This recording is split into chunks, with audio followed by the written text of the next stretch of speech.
is a presentation of Fox Sports. We are Baltimore. We are Minnesota.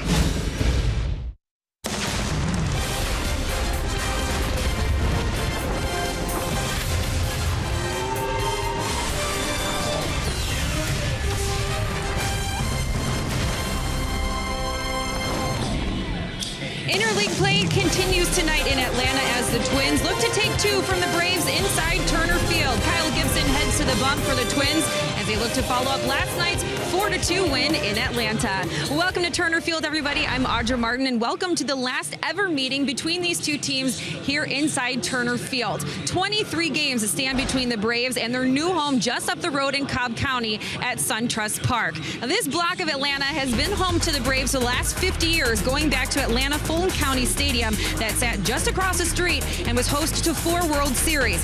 In the meantime, Centennial Olympic Stadium was being built just next door to host track and field events of the '96 Olympic Games. From there, it was converted to Turner Field and was ready for the Braves by opening day of the '97 season. Going forward, it will be home to Georgia State football, which means the Braves will head north to Cobb County and SunTrust Park, where a new era of Braves baseball will begin April 13th against the Padres.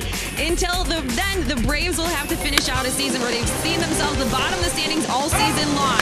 Just like the Braves, good thing for the away team, things have turned around on the road. We'll talk about that next on FSN.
Baseball on Fox Sports North is presented by Menards. Save big money at Menards on all your home improvement needs.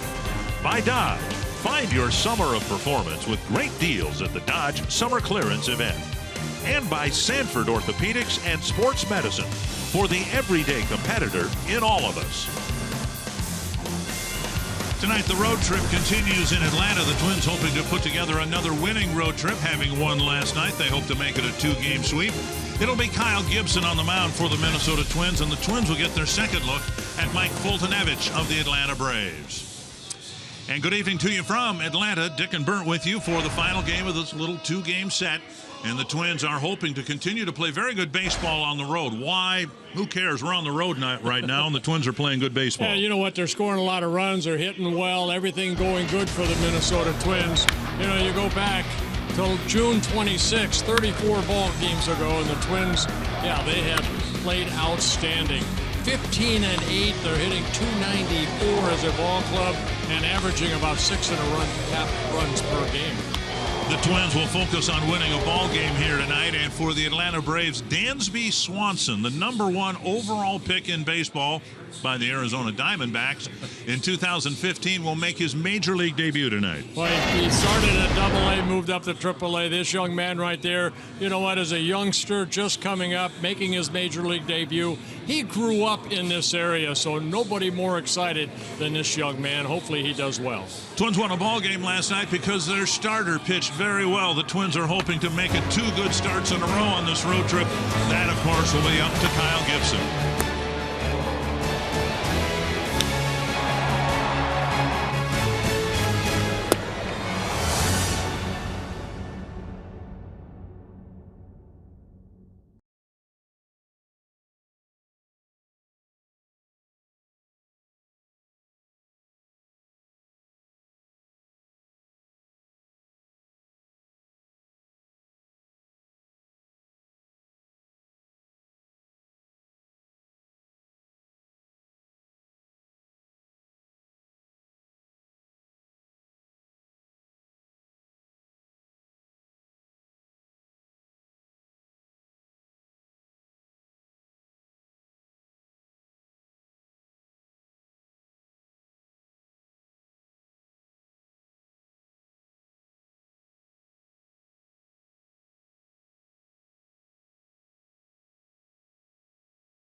This will be the second time in Twins history that a #1 draft pick from the year before will make his major league debut against the Twins. You got to go back to David Clyde to find the only other time that it happened. They're really excited here because, as you said, this guy's a local guy. It would be the equivalent of Joe Mauer being drafted years ago by someone else, and then the Twins acquiring him in a trade, and now he's here. Swanson is, for his the start of his major league career.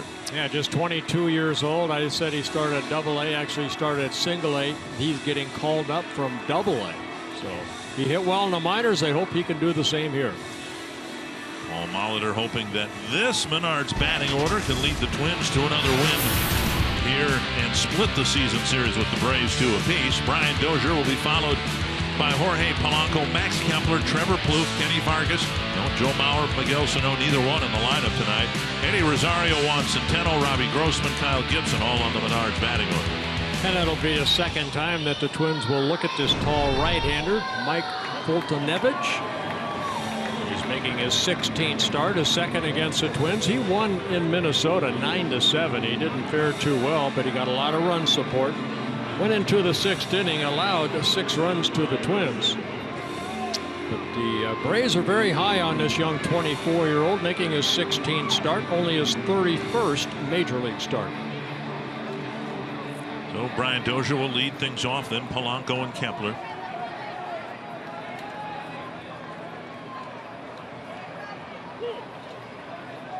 And Fultonevich ready to get things started tonight. First pitch tapped up the line, foul, 1 strike. You talked about Fultonevich beating the Twins even though he didn't pitch very well. Before he threw his first pitch, he had a 4-0 lead. It was a start where Tyler Duffy really struggled early on. It was 7-0 Atlanta heading into the bottom of the 4th inning, and then the Twins caught up with him and knocked him out in the 6th. That's a fair ball down the line. Dozier looks like he's got another extra base hit. Dozier on the 2nd pitch, pulling it between Garcia and the line, and he'll stand at second with a leadoff double. Double number 28 for Brian Dozier. That leads the club. He leads the clubs in almost every category, doubles, triples, and home runs. And he's been swinging a hot bat. The slider is his pitch that's really Fultonevich trying to work on and get improved, but that pitch kind of hung inside. And Brian hit it right down into that corner. So a good start for the Twins and Brian Dozier. See where Anthony Recker was setting up, down and away off the plate. Fultonevich missed the target by 2 feet. Here is Polanco.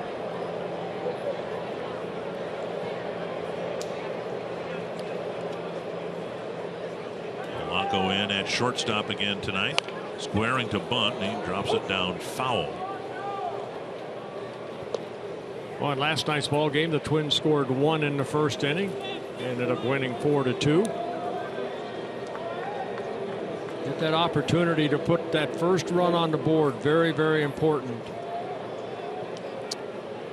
In Polanco's case, let's not get ahead of ourselves here. He doesn't have 100 at bats yet, but as a switch hitter, he's hitting over 300 from each side. Just 18 at bats from the right side, and he's hitting 333, 73 at bats from this side, and he's hitting 301. Fouled back, and it quickly falls to 0-2.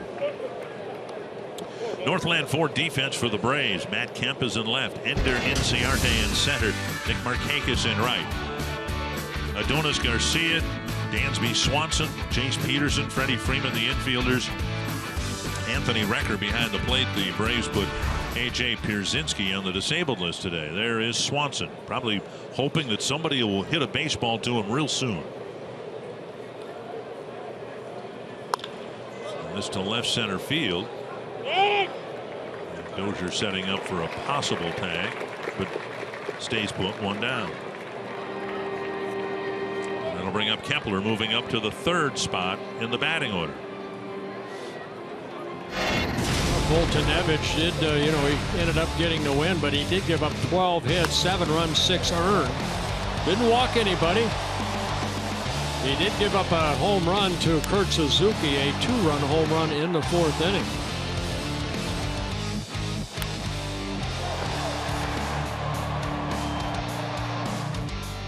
Had a big lead, 7-0 again, going to the bottom of the 4th, and he barely hung on and won the ball game. Here is Kepler.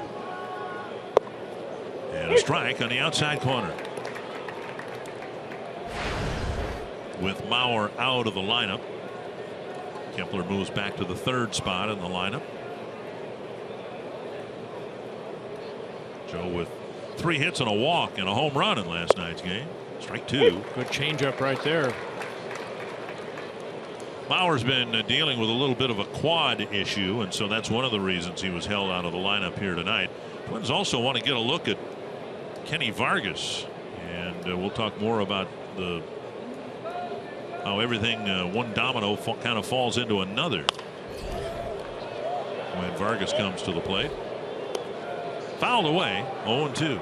Yeah, Fultonevich making his 4th interleague start against, again, one of them coming against the Twins that he won. He's 3-0 this year, 2.66 ERA.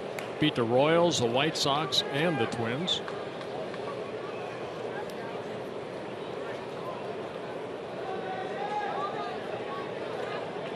Twins trying to take advantage of the leadoff double. And I think they did it. Dozier will come around 3rd and score on Kepler's RBI single. And Kepler puts the Twins up 1-0. Well, Max Kepler picking up his 53rd run batted in, taking his ball right back up the middle. Breaking ball that left up. I said that's the pitch that has been giving him problems. And it cost him right there.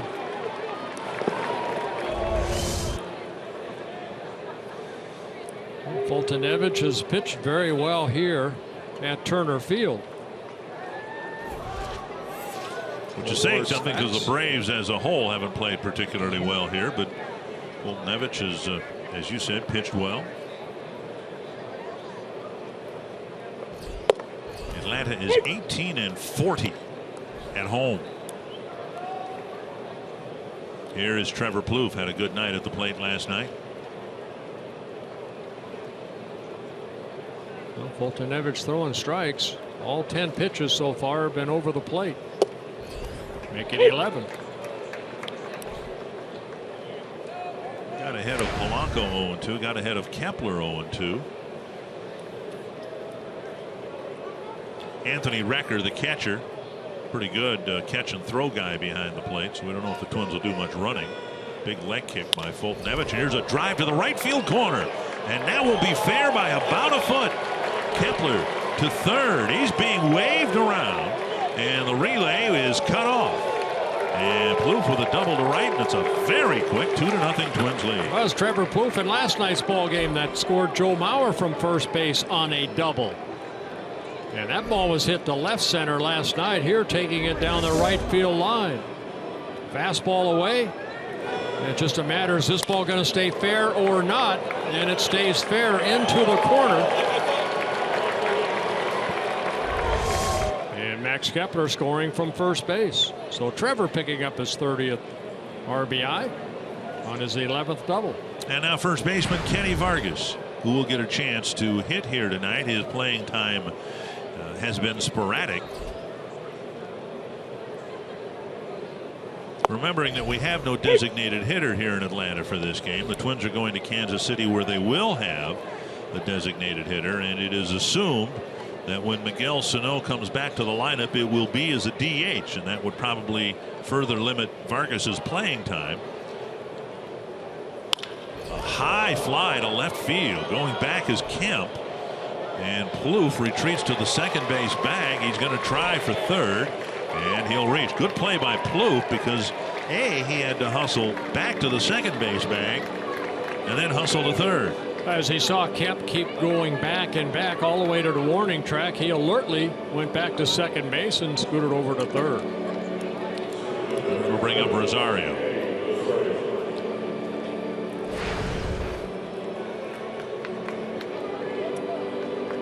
Rosario with 2 outs and a runner at third. Watch Trevor right there watching the fly to the ball, seeing that Kemp went back to the track and then alertly tagged up. So now he's at third. Foltynewicz has 5 wild pitches this year. And Rosario lines one foul between Butch Davis and the line.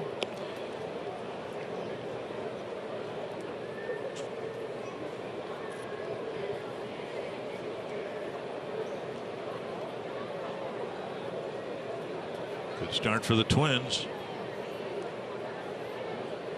An 0-1 double by Dozier. A couple of 0-2 hits. One by Kepler, one by Plouffe. And now it's 1-1 to Rosario. First pitch out of the strike zone by Foltynewicz. Yeah, 16 pitches, 15 strikes.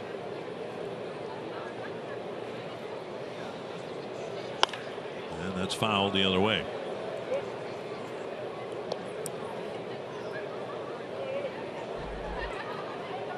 Paul Molitor, and trying to explain why this team is hitting much better on the road, has expressed the relaxation factor for the Twins hitters, that they seem a little more relaxed, have better at bats on the road than at home.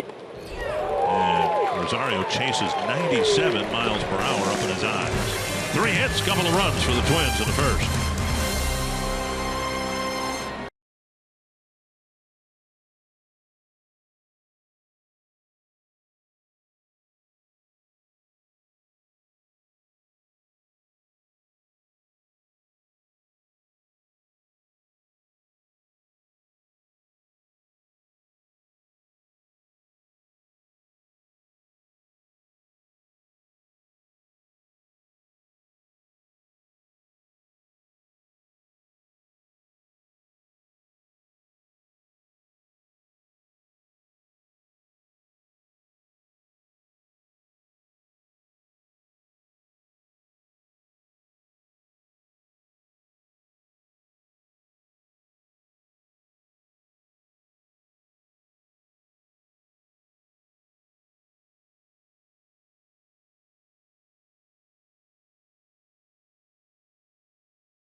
In the first inning run, Trevor Plouffe drove in the second one. It's 2-0.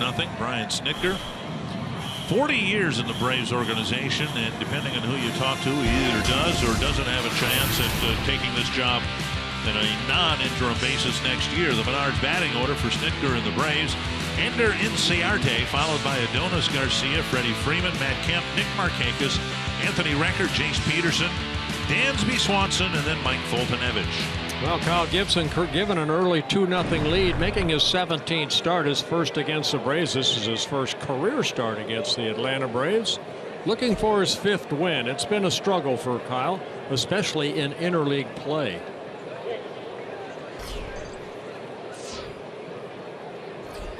And a first pitch strike at the knees. And the first inning has been a tough inning for Kyle Gibson to get going. An ERA at 9. This is in his first 16 starts. He's allowed 16 earned runs.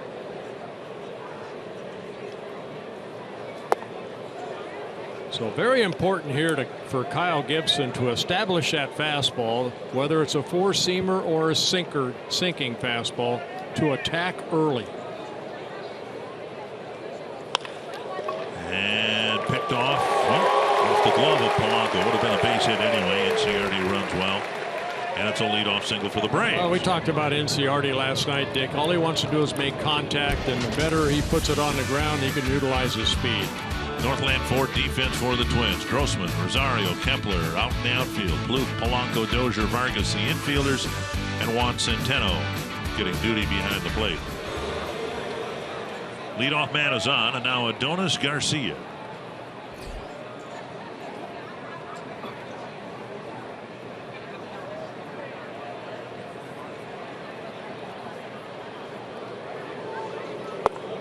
And low, ball 1. Gibson with reverse splits, meaning that right-handed hitters are hitting a lot better than left-handed batters are now. Why would that be? There's a strike, 1-1. I see. I have lefties hitting 330 off of Kyle Gibson. Oh yeah, that's right. You're right. I got my pages mixed up. Yeah, righties 261. He has given up 12 home runs, 6 and 6. You can see the home runs allowed. He's had 14 double plays turned behind him in his first 16 starts. Typically Gibson pretty good at checking the running game. You know, the running game has kind of gotten away from him this year, as far as, you know, maybe, you know, Centeno's got a pretty good arm behind there, but sometimes Kurt Suzuki have a tough time throwing out runners. Runners are 10 for 11 off of him this year. He's pretty quick home. There we go. Should be 2. And quickly is Gibson taking care of the leadoff single. Was a ground ball single, now a ground ball double play. They make that 15 double plays turn behind him. Pitcher's best friend, especially in an inning that you struggle. Like I mentioned, Kyle has had a tough time getting going. So a big double play here makes it 2 outs with nobody on. And one of the few power threats for the Braves, Freddie Freeman. It's always nice when you pitch to him with the bases empty. 23 home runs on the year.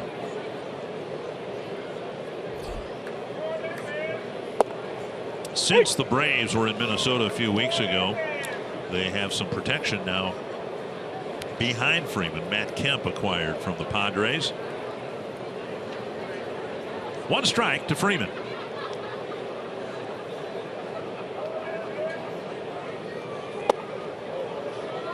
And now 1-1. Yeah, it was Freeman and then Markakis, kind of 2 left-handers back to back, hitting 3 and 4 in their lineup, and then they add this power hitter right here. It kind of mixes up the 2 lefties. Missed inside, 2-1.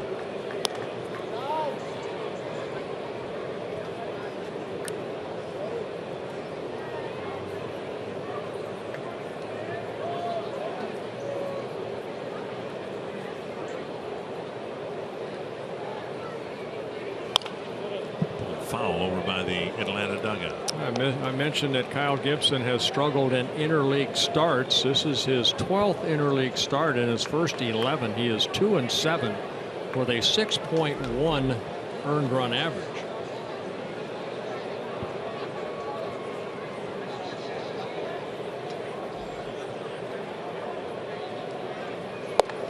Just off the plate, 3-2. Gibson kind of reacted like he thought he might hit it. He thought he hit the corner. There's Kemp on deck.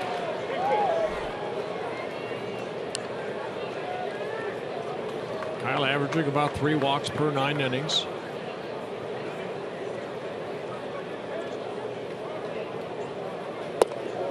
And he walked a 2-out walk will get Kemp to the plate. So what that does right there, that helps run that pitch count up, and that's what Kyle's big problem is too. Last outing against Kansas City last Friday, he worked into the 6th inning, gave up 6 runs, 5 earned in a 7-3 loss, but threw 96 pitches.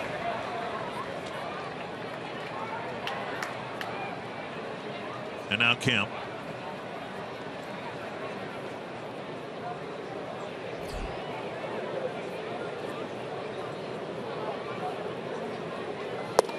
Braves are counting on Kemp to get in better shape.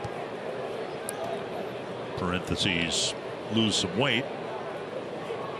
And be a factor here for the Braves for a couple of years. He's under contract till 2019. Bouncer foul. Traded over to the Braves on July 30th from the Padres. His best season, I mentioned last night, with the Dodgers in 2011, when he hit 39 home runs and drove in 126 and hit 324. He hasn't really been able to repeat that since.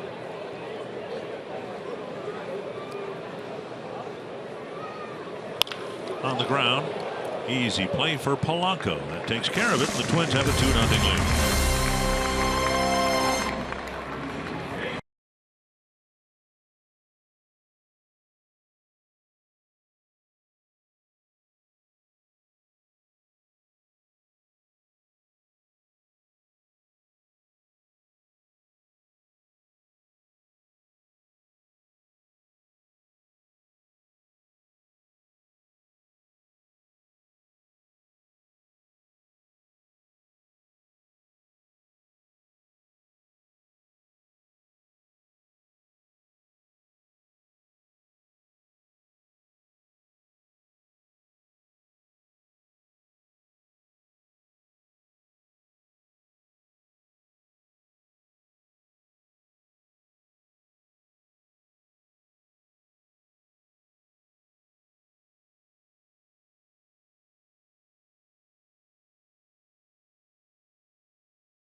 Lead heading into the top of the second. With the Braves leaving Turner Field at the end of the season, there were a lot of discussions on what would stay and what would be taken down. The one thing that was non-negotiable is a piece of history that sits across the street. It's the landing spot for Hank Aaron's iconic 715th home run that happened inside Atlanta Fulton County Stadium. The monument that still sits there now just in a parking lot will soon become part of a brand new park.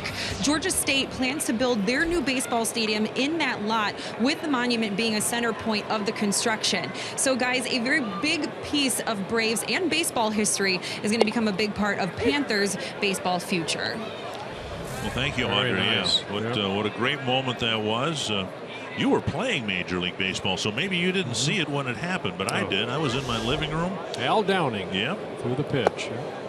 In Staples, Minnesota, watching that game, which was broadcast specifically because he had a chance to set the record that night. Mr. Aaron did.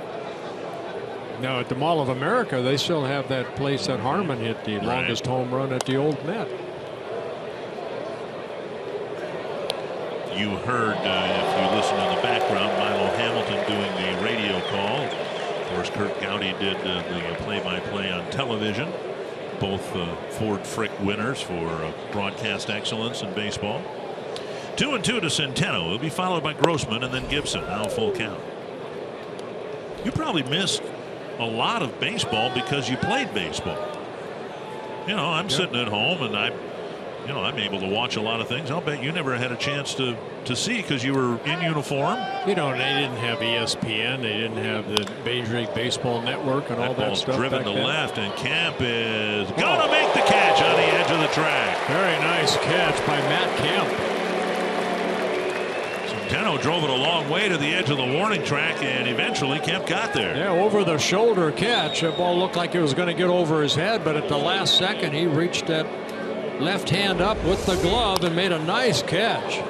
Look him go back, not the best angle, kind of cut across and then back, but he caught up to it. One down, and now Robbie Grossman. I see Centeno do that a lot, hit the ball harder, it seems, to the opposite field than to the pull side. I'll tell you what, he's done a good job as the little bit of playing time he gets. Came into that at bat hitting .270. 1-0 to Grossman. Now 2-0. Going straight back, good concentration. Yeah, nice running catch. Inside, and now 3-0. Fulton got ahead of everybody in the first inning, and both to Centeno and Grossman, he's falling behind batter. Well, look, in that first inning, he's throwing a lot of off-speed pitches, and then he struck out Rosario on that 94-mile-an-hour fastball. Here he's throwing some more fastballs here in the second. Grossman, of course, likes to take walks, but he's also been frozen at the plate a lot lately and called third strikes. And it won't get to 3-2. He takes a one-out walk, and that'll get Gibson up in a bunting situation. First walk for Fulton Eddy. Gibson is a batter, 2 hits, 10 at bats. That part's okay, but he's got 5 strikeouts, and to this point has not dropped down a successful sacrifice bunt.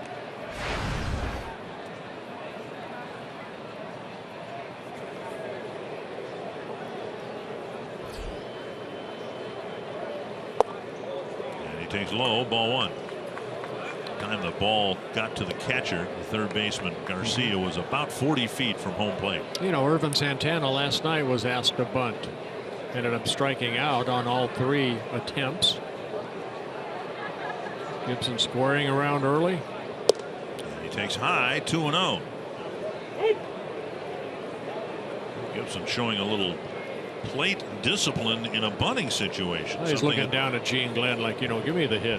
Give me the hit sign. He might be looking a long time. Quick trip to the mound by the catcher.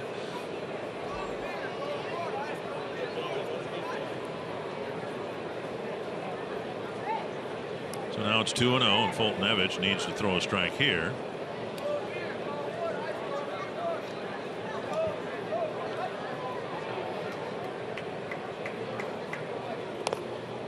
Foul. Started to say Twins have position players, some of them with the club now, some of them in Rochester, that seem over eager to bunt the first pitch when, as Gibson has just proven, you don't have to do that.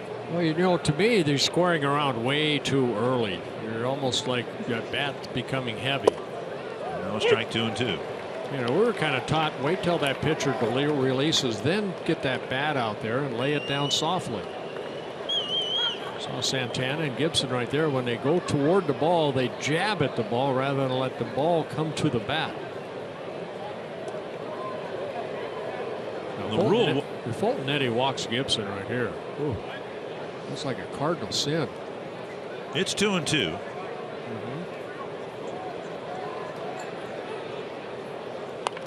There's a bunt, a hard one to the first baseman Freeman. He's out. And Gibson beats the relay. So the bunt a little too hard to get Grossman advanced to second base.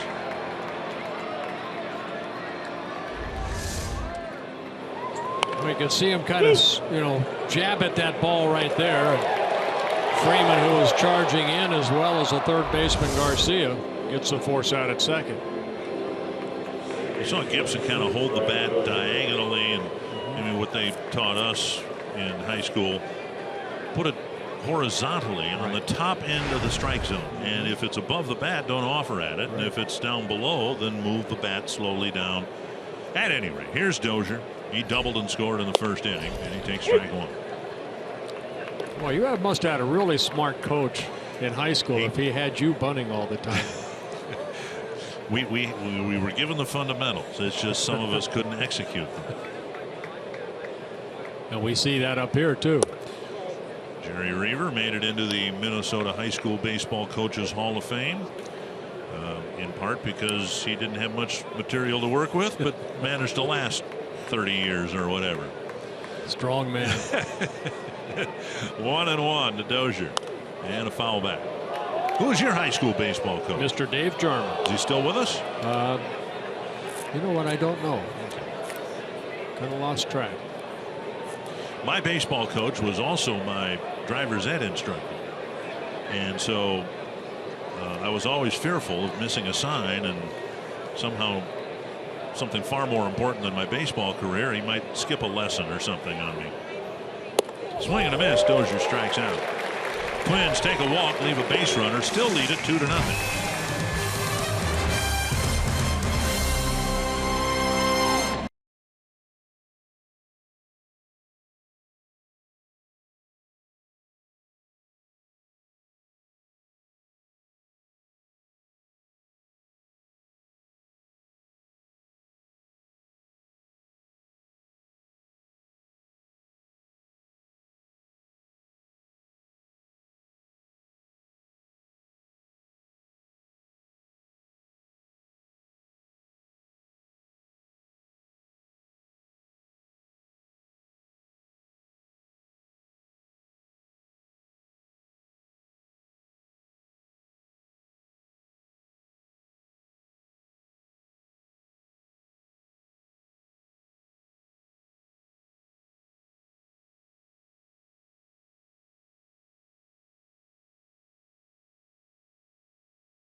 Baseball on Fox Sports North is presented by CenturyLink. Switch to CenturyLink Prism TV for an advanced TV experience. Learn more at cprismtv.com. Partly cloudy night here in Atlanta. Chance for a pop-up shower later on tonight, of course. When it's as hot and humid as it is here, that chance exists pretty much around the clock. But a good start for the Twins as they lead it 2-0. And a good first inning for Kyle Gibson. You know, I write down on my books my little keys to what I think a pitcher has to do, and I wrote down needs to find a way to get quick outs. And 15 pitches in that first inning. You times that by 7, you're at 100, 105, and that's what I think Kyle would like to do in today's game. Give me 6, 7 innings, like Santana did last night. Gibson has not gotten an out in the 6th inning yet in August. He's had 3 starts that have lasted 4 2/3, 5 and 5. Yeah, Irvin Santana last night, 7 innings, no runs, 107 pitches. 2-0 to Markakis, and then Recker and Peterson. And he got the win last night.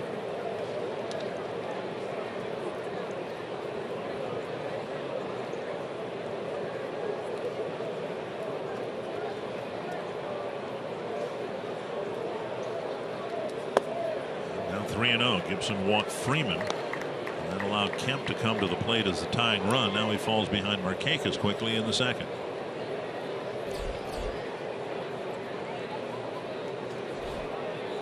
Catcher Anthony Recker on deck. And a 4-pitch walk to start the second inning.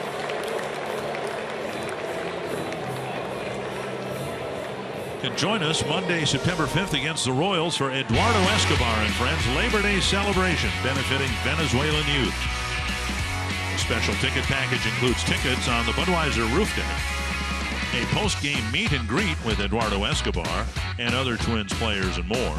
You can learn more at twinsbaseball.com/Escobar or call 800-33-TWINS. Braves got a leadoff single in the first, and Gibson took care of that quickly with a ground ball double play. We'll see what he can get done from the Recker at bat here. First pitch strike. Yeah, Recker started in the Cleveland Indian organization this year, and then was purchased by the Braves back in early May. Went down to the minor leagues and called up when Flowers was put on a disabled list. Flowers has been activated. Pierzynski now on the disabled list with a hamstring strain, 1-1.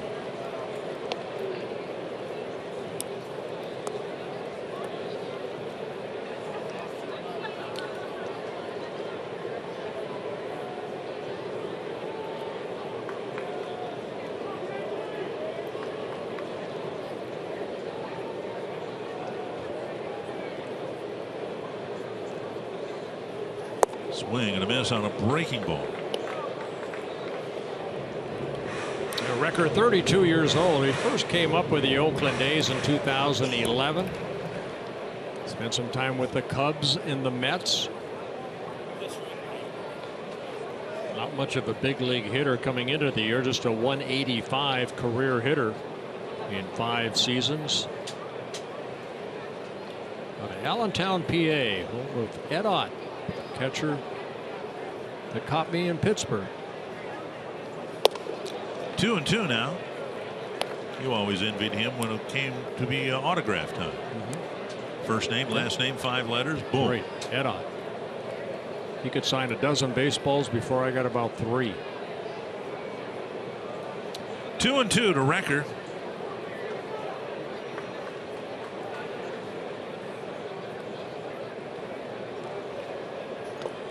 Kicks away from Centeno, and now there'll be no double play in the second inning.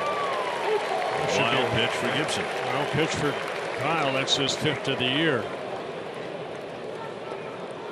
Well, that slider. See where it lands. Just on the other side of the plate. A ball that Centeno probably should have done a better job of blocking. Hit the heel of his glove, maybe kicked away. So runner at second. Nobody out. Now the count's full to Anthony Recker. Chase Peterson on deck.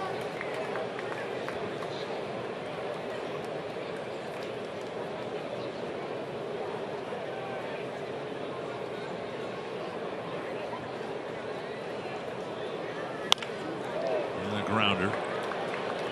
Vargas will feed Gibson, and now the runner goes to third. Markakis advances on the ground ball to the right side. Productive out right there for Recker. 1 down, and now Jace Peterson.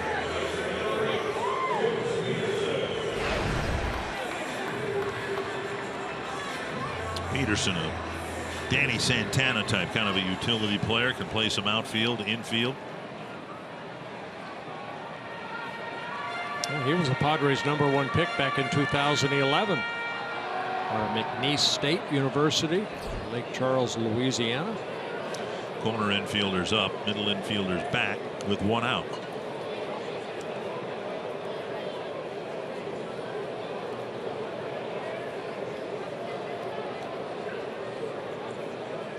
Check swing, ball 1.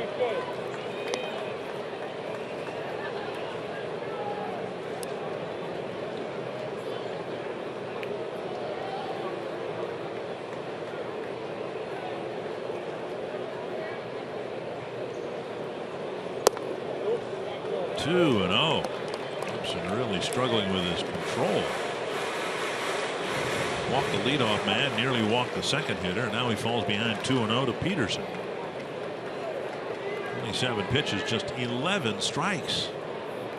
And that's what I'm talking about. You know, a sinker slider type pitcher shouldn't have a 3-ball count on every hitter. Back to Gibson. He looks the runner back, 2 away.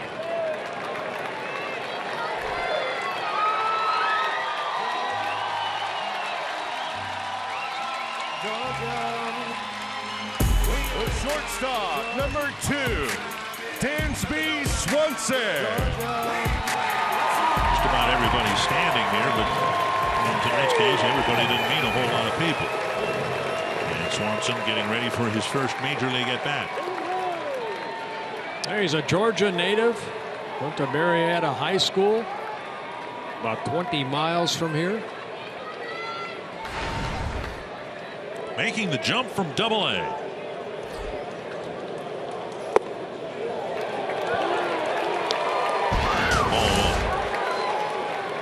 See some of the details. Only 22 years old. Yep, out of Vanderbilt, out of Nashville, Tennessee. Talk about the trade that brought him here a little later on tonight. He's hitting 8th with the pitcher Fultonevich in the on-deck circle. Swing and a miss, 1-1. Good slider right there by Gibson. Well, Gibson, I know it's the attraction here tonight. Dansby Swanson's major league debut, but Gibson needs to pitch intelligently here with the pitcher on deck. Well, 2 sliders.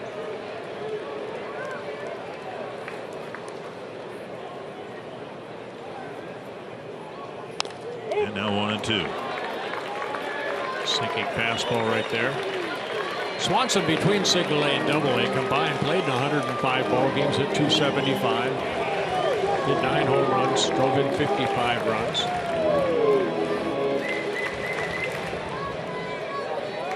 Drafted number 1 overall in June, and by December the Diamondbacks sent him to Atlanta along with center fielder Ender Inciarte. Shelby Miller right now is pitching in AAA for the Diamondbacks. 1-2.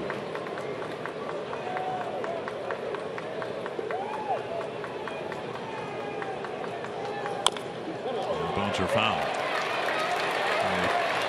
Raised a few eyebrows when the Diamondbacks in December traded the number 1 overall pick that they had drafted just 5 months before.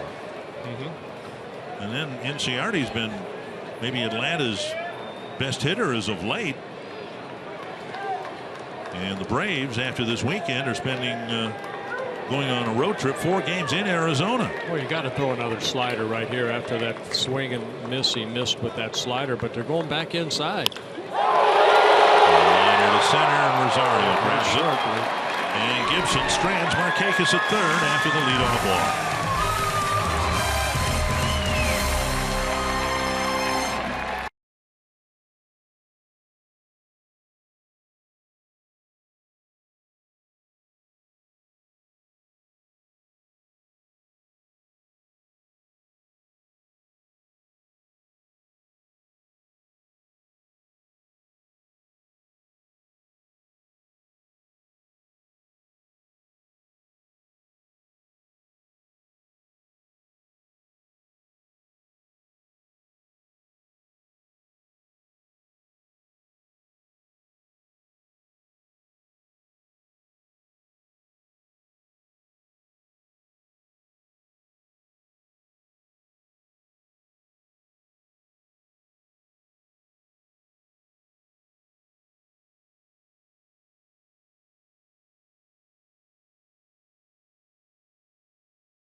officially a member of the Atlanta Braves, we can bring you tonight's Toyota Key stat. Look at that, 55 different players used this year, and 2 managers. And they keep turning things over here in Atlanta, hoping to get, in Swanson's case, some idea as to whether they can count on him to be, part of the team next year. Yeah, 55, 32 different pitchers, 14 different starters the Braves have used. Jorge Polanco will lead things off in the Twins' 3rd inning. And we've seen a lot of turnover, of course, with the Twins. The interesting one is the Rangers. Here they are leading their division, and they've had a lot of turnover because of so many injuries. 1-1 to Polanco.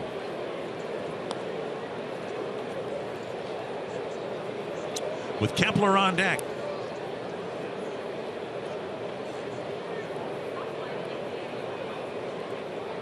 That's hit to left center, and Ciarte lays it on a hop, and Polanco has a base hit. And before Kepler's at bat, let's go to Audra Martin. Well, guys, Dansby Swanson's life-changing moment yesterday didn't exactly go how he always pictured. After getting the news, he immediately called his dad, who didn't pick up the phone.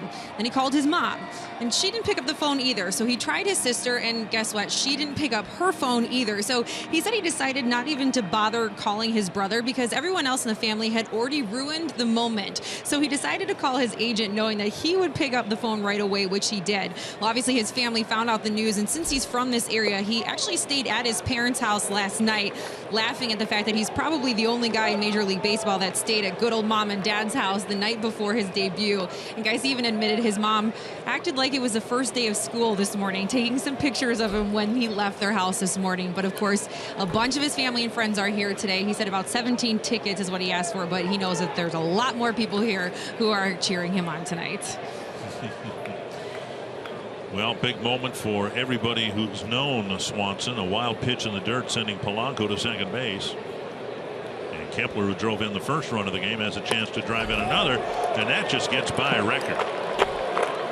So that one, I think, will be ruled a pass ball. It seemed to handcuff Recker on the backhand side, and now Polanco's at third. Yeah, Recker known really as a very good defensive catcher.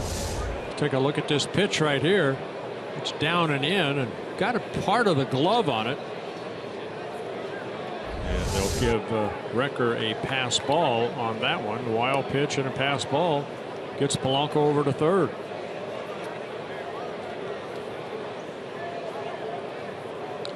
Don't know if maybe he was crossed up right there because he went out and talked to his pitcher. And Polanco had just gotten to second base. Here is Kepler now. The Braves bringing the infield half-heartedly in.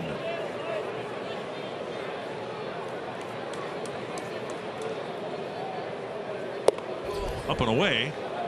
Now it's 3-0.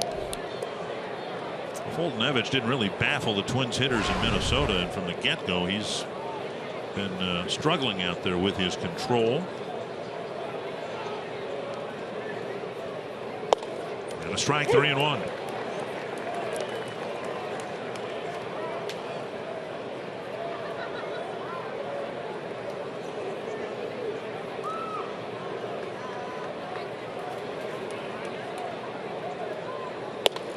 Kepler takes a walk. So good night for Kepler with a single and a walk already, and a chance for Trevor Plouffe to do more damage. Second walk for Fultonevich.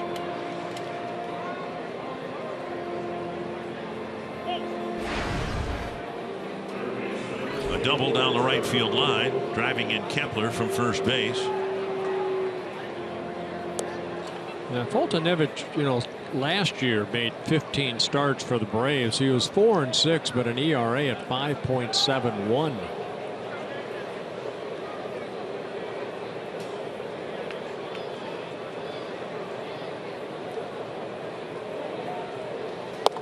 Fastball, strike one.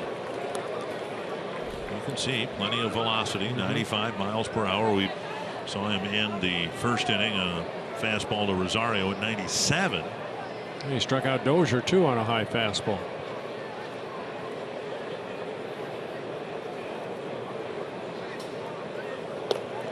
And again, the catcher Recker can't field the pitch, and that will allow Kepler to go to second base. This one a wild pitch. Give him a wild pitch, but again, a ball that Recker should have blocked, at least kept it in front of him. So second wild pitch of the inning.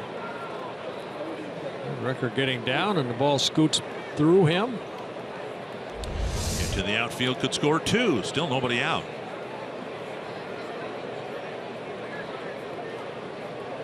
And 1-1 to Plouffe.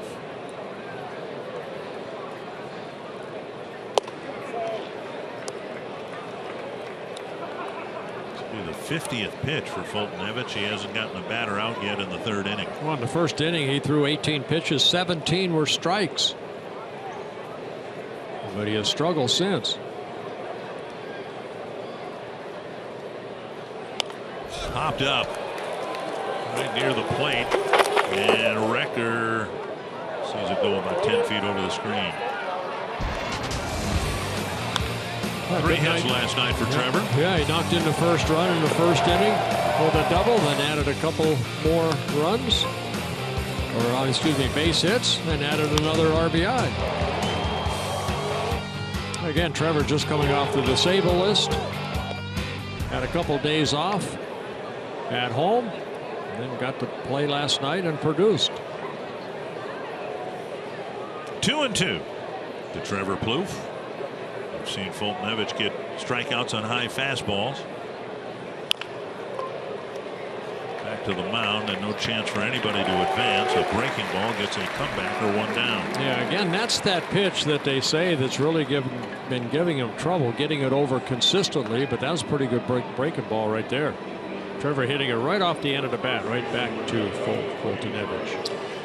Now Vargas with a fly ball to left. His first time up. Twins need to get something out of this. But Plouffe unable to bring a run in.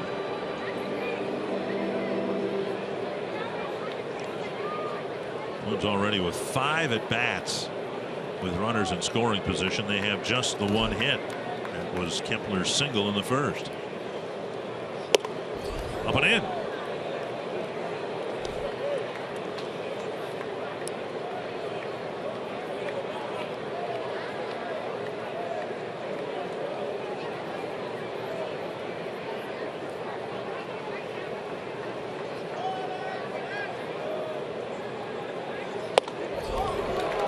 Vargas uncoils, 1-1.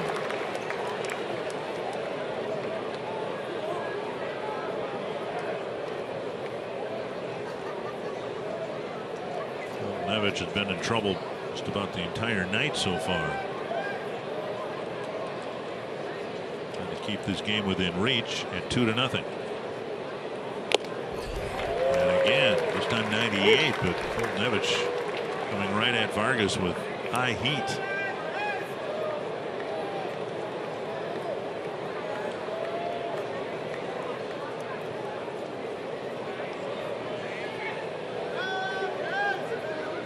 Seen Vargas show a little more restraint in situations like this year. Got a challenge here. Behind in the count, 1-2. He threw 2 fastballs by him, and you think it would be another fastball. And it is. It's just up in the zone. 2-2.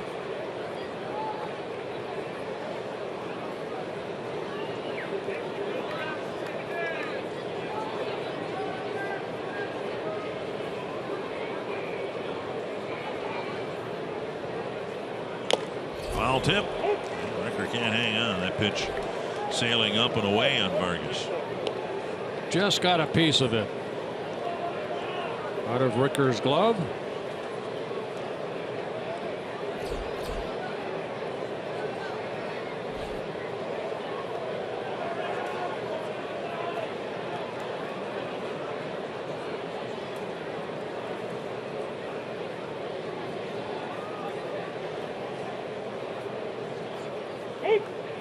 And finally Vargas got tired of waiting.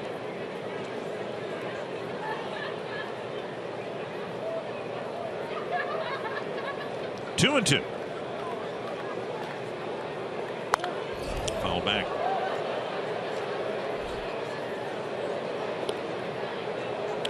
After the game tonight, the Twins go to Kansas City for 4 games, 3 night games and a day game. They have an off day Monday, a little homestand, 3 games with the Tigers, and back on the road again.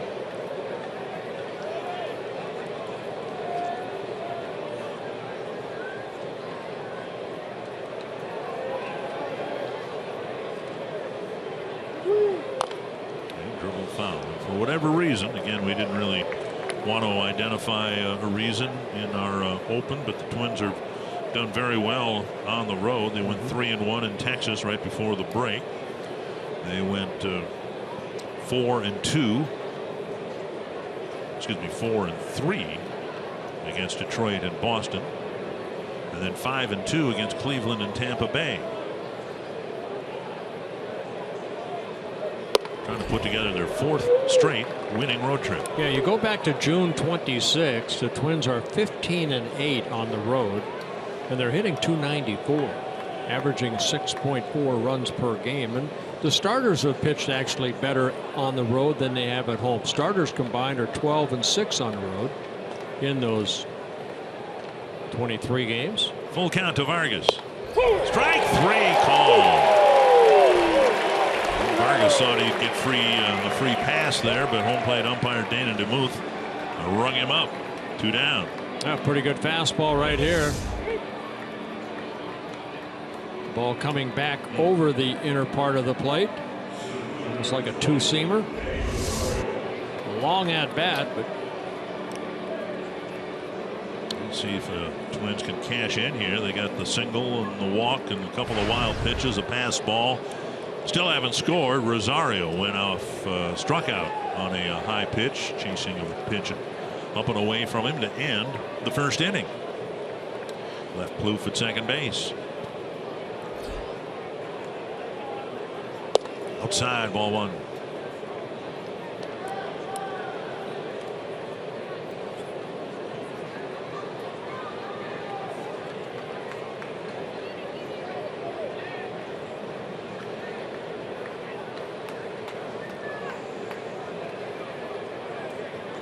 A drive to right. Markakis right there. Rosario hit it right on the screws, and the Twins leave runners in second and third. It's still 2-0.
There is where Atlanta Fulton County Stadium used to be. And our carsoup.com trivia question: what was the first professional game played in Atlanta Fulton County Stadium?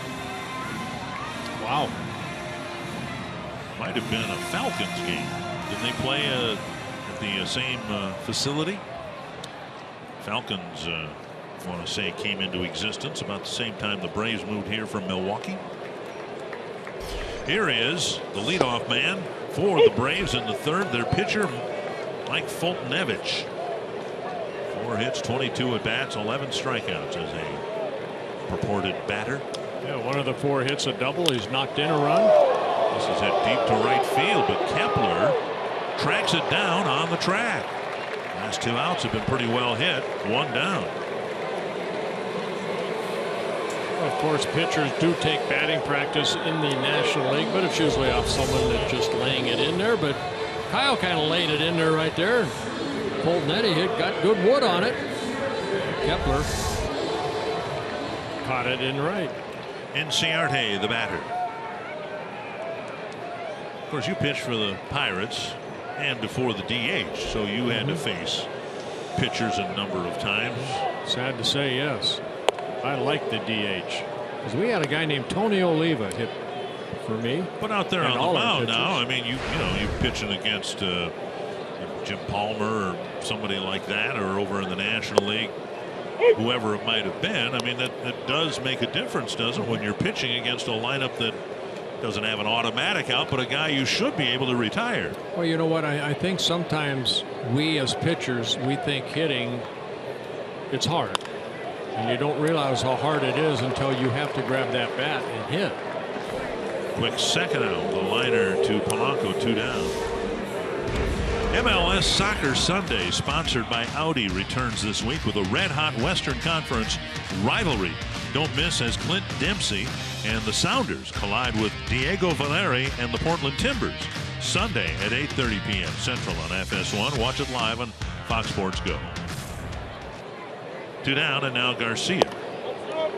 Just off the corner. Now Kyle's got a chance to have a quick inning right here. He needs to, again, continue to attack the strike zone. 15 pitches in the first, 18 in the second. Dozier behind the bag, trying to go into that slide backhand and come up throwing, but he never got the ball in the glove. 2-out single for Garcia. Looked like a slider right off the end of the bat, hit right back up the middle. Good effort by Dozier right there. Garcia getting the second hit for the Braves. And now Freeman. Gibson had a chance for a quick inning in the first, but then he walked Freeman. See, off the glove into his knee.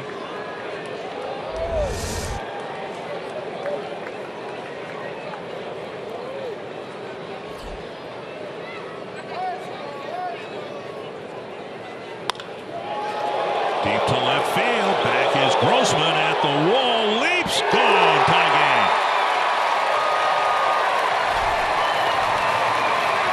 An opposite field home run for Freddie Freeman, and it's 2 apiece. Freeman hitting his 24th home run. And the first 2 outs came easy for Gibson. The infield base hit. And then the next pitch, Freeman ties the game. 13th home run that Gibson has allowed. The breaking ball stayed right there. Freeman with that uppercut swing.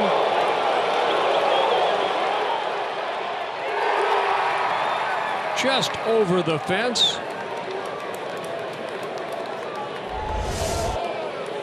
And now Kemp driving one to right center field. That's down for a hit. And Rosario spins and fires. Kemp trying for second. Here's Rosario's throw cut off. At second base. Rosario to Dozier to Polanco. And the inning ends apparently on Kemp being thrown out at second base. I think Atlanta wants to look at it. Gary Pendleton on the phone. Kemp head first slide. I don't think there's going to be enough to overturn it, is there? Well, Polanco got him on the shoulder.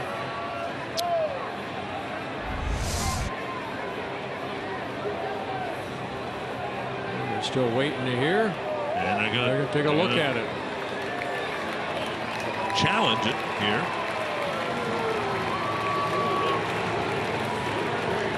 Snicker. And we will take a shot at it here, trying to keep the momentum going in the inning. It's been a warning track line drive by the pitcher. A line out to Polanco. An infield hit, an opposite field home run, and then this, and it may very well be a double by the time it's all said and done. Question is, did he get that right hand on the bag before Polanco touched him on the shoulder? Convincing. Kemp still standing on the second base bag.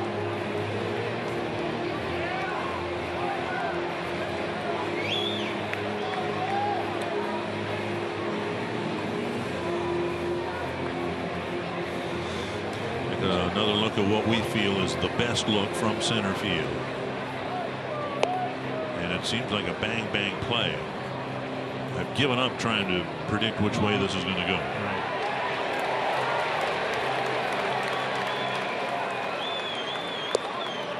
And the Braves have just tied it up, and they're hoping to give Markakis a chance here to put them in front against Kyle Gibson. Been giving up some well-hit balls here in the last handful of at-bats. Well, you know, one thing, Kyle Gibson over his last 3 starts, a total of 14 2/3 innings, giving up 14 runs. So he comes into this game struggling.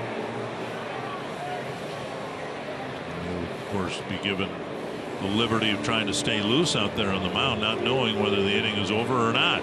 Yeah, it's not only the 14 2/3 inning, it's also 26 hits in these 14 2/3 innings. 7 walks, 8 strikeouts. So a lot of base runners off of Gibson. And a lot of runs. Dana DeMuth seems a little frustrated with how long this is taking. We will show you another look while we wait for a verdict. Dozier's foot is on the bag, not in front of it. Or Polanco's foot, I should say. Dozier with the relay throw.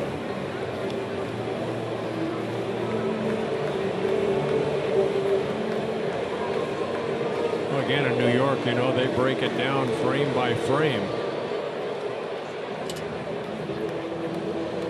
Everybody's playing. There are 15 games on the schedule today, and of course most of them are at night. There's just there were 3 day games played, and you're still left, I believe, with what, 8 umpires in New York who are tasked with trying to take a look at the reviewable plays here, but also other games. And it might be that we've got a little bit of a backup here. I can't understand why this is taking as long as it is. Which isn't to suggest I have any idea which way this is going to turn out. But this has been a longer than normal delay. So we'll show you another look.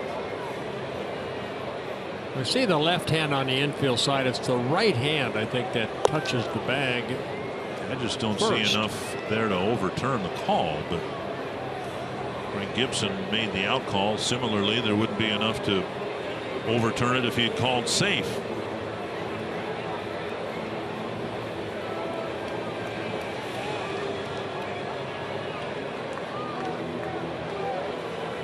Baseball wanted to speed up the game, but replay something like this does slow everything up.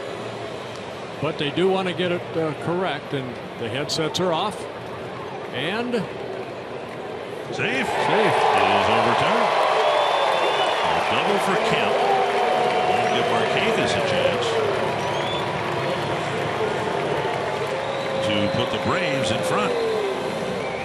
After the line out to Polanco, the second out of the inning, infield hit. The first pitch opposite field home run by Freeman, and then Kemp on the first pitch cracks a double. Time of review just under 4 minutes. Yeah, that's one of the longer ones. Markakis drew a leadoff walk, ended up at third base in the second inning. And Gibson has to regain what little focus he's had this inning, trying to get out of the inning.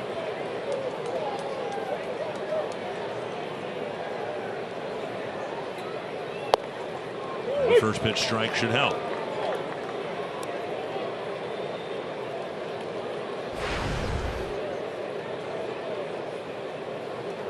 Three pitches, 24 strikes for Gibson.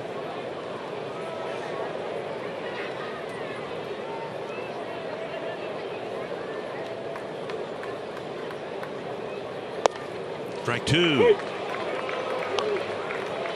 Same spot, down and away to get ahead, 0-2.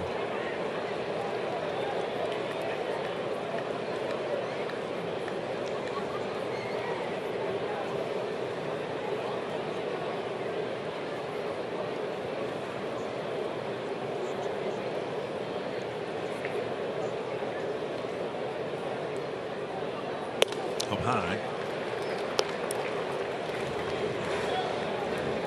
Hits are even now at 4 apiece. Gibson had given up just 1 hit with 2 outs in the 3rd.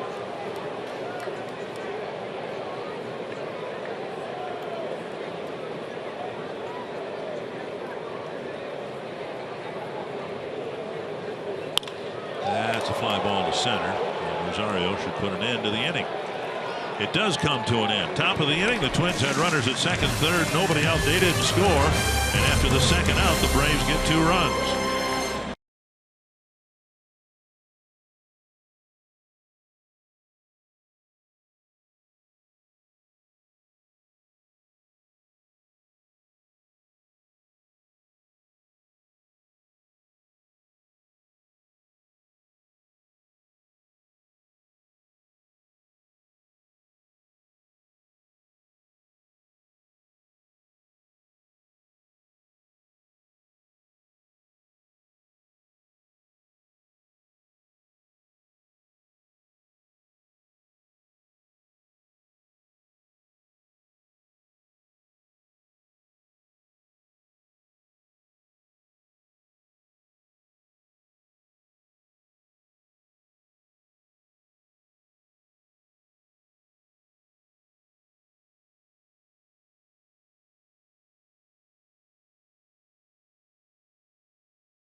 Field and welcome inside the Braves Baseball Hall of Fame and Museum, a very popular draw here at this ballpark. It's home to iconic jerseys, the World Series trophy, and of course Hank Aaron's 715th home run baseball and the bat he used to break the record. Now the question is, what will happen to all of this stuff when the Braves move to their new ballpark? Well, they've decided to go in a different direction. Instead of just having a museum, they're going to take all of these elements and spread them around the ballpark. So no longer a museum, but instead a walking tour of all the biggest moments in Braves baseball history. Guys, back to you.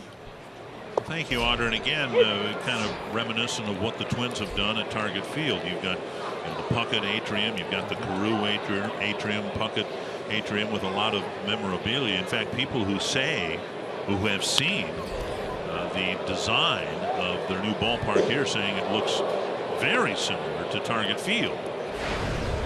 Populous, the company that the architectural company that designed Target Field, did the new ballpark here, and a lot of the same features that Target Field has will be present in the new Braves. Yeah, a lot ballpark. of Target Field is, from different ballparks, and they'll do the same thing here. Target Field's one of the most beautiful fields ever designed. 1-2 to Centeno. He'll be followed by Grossman and then Gibson. Centeno hit the ball sharply in his first at-bat, first batter in the second inning, and Kemp made a great over-the-shoulder catch right on the warning track. Well, inside 2-2. Twins had a great chance in the 3rd to add to a 2-0 lead. Didn't get it done, and then the Braves, after the second out, got 3 hits, including Freeman's home run to tie the game. And now a full count. There's that slider again he's having trouble with. Grossman on deck. A lot of pitches for Voltaneves. He's 67 so far. 42 over the plate. And he walked him. Centeno was behind in the count, ends up going to first with another walk. And there's a look at the new ballpark, and you can see the canopy looks kind of similar to the one at Target Field. And with some similar features to our beautiful ballpark in Minneapolis. This will be the last Twins game that they'll ever play in this place, and it'll probably be a few years before we'll come back and see their new ballpark in person. Grossman tries to spin on the first pitch and fouls it back. I see the naming rights already. SunTrust Bank.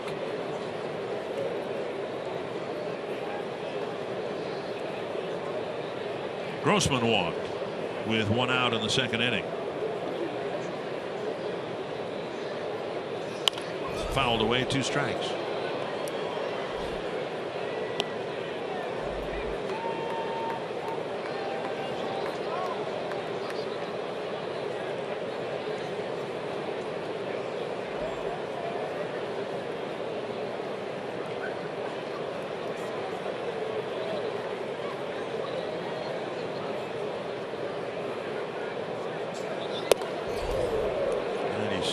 Up and in.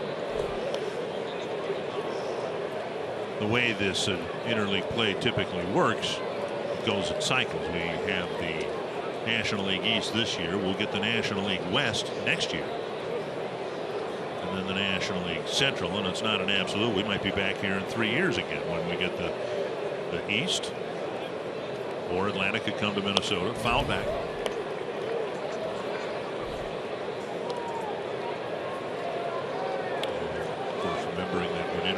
Started, the Central teams would play the National League Central teams. We had what, 2 cycles of that for 4 years, or 3 cycles for 6? Yeah, the Braves came our way in 2002, 2007, 2010, and then the Twins came here in 2013. Foltynewicz picks up a strikeout, his 4th. You can follow Twins baseball live with the MLB.com at-bat app. Customize at bat to feature the Twins. Stay up to the moment at any moment with game day, live game video highlights, StatCast news, and more. Blackout and other restrictions apply. You can download MLB.com at bat, the #1 app for live baseball on your phone and tablet. Kyle Gibson in another bunting situation. Again, squaring around early. Up and in, ball 1.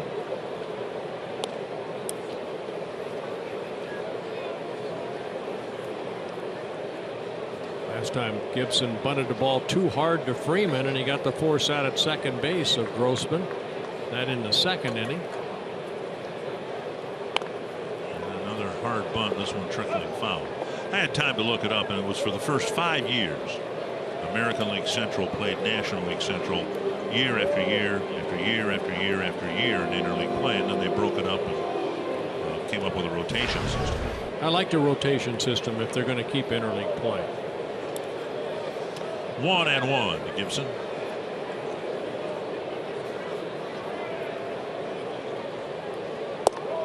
And he takes a strike. Gene Glenn's going to run down the line and talk to Kyle about this pitch. Gibson does have a couple of hits. And other than his bunt attempt in the second inning here, has put the ball in play 5 times in 10 at bats. Not the most pleased look from Paul Molitor. Garcia right now back in the skin of the infield, but now Gibson squares again and pulls the bat back and swings through strike 3. 2 down. Strikeout number 5. I think the looks on managers' faces in the American League when pitchers have to hit, it's like, I don't like this. Well, I can promise you there were more than one set of eyes as Gibson had to hustle down the line in the second inning after his bunt trying to beat a double play. There was more than one pair of eyes watching him as he ran down the line, hoping he didn't pull anything. Remember in interleague play years ago, Eric Milton landed on the bag wrong and tweaked his knee. Strike 1 to Dozier. Well, sad to say, Dick, that can happen to anybody. It just so happened to be a pitcher who was asked to do something he isn't really trained to do. Yeah. What, run? Run hard to first base. Well, pitchers do sprints all the time. 1-1 to Dozier. Doubled and scored in the first, struck out to end the second. the back. Just over our heads.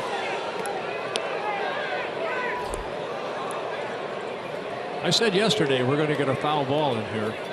You did? Yeah, we're right in this area. Right in the for right-handers to hit a ball foul. We'd have a keepsake then. One of us would. You might. I'm under the desk. 1 and 2. And now 2 and 2. I still have on my not on my desk, but in my case, my shelving at home in my office, the foul ball I caught from Jock Jones in the last Twins game at Tiger Stadium. So we need one up here. I remember that. That was a line drive shot. You had your glove then. We were playing Dan Gladden. And another one gets away from Wrecker, but Centeno doesn't advance, and now it's 3 and 2 to Dozier with Polanco on deck.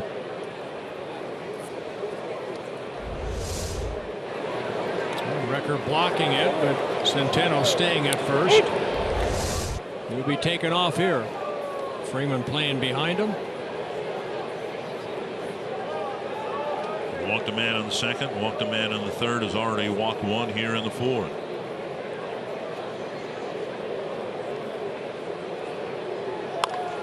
And Dozier gets jammed a little bit, taps it foul.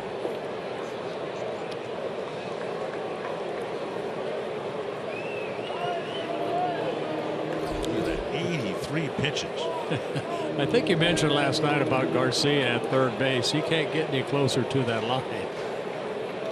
Dozier doubled between Garcia and the line in the first inning. That won't happen again. No, it will not.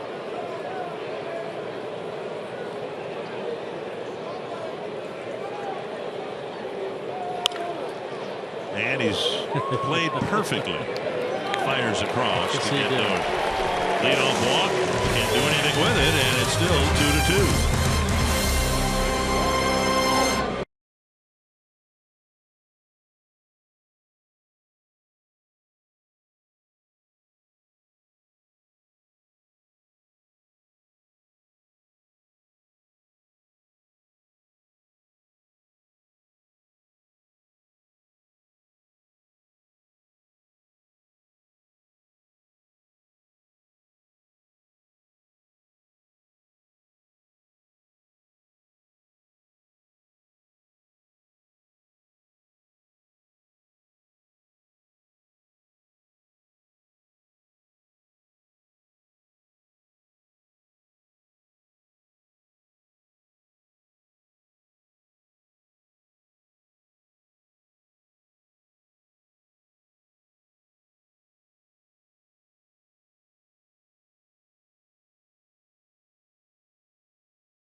Assuming those are clouds, for some reason turning yellow. Our CarSoup.com trivia question, I'm going to guess it's Tommy Nobis and the Atlanta Falcons. I'm going to say the Atlanta Crackers. Oh, minor league team. Okay, the Vikings against the Steelers. Okay. And the Falcons didn't play till '66. So the Vikings played here. The Tarkenton-led Vikings in '65. Here's Wrecker leading off the fourth for Atlanta. Down and away, ball one.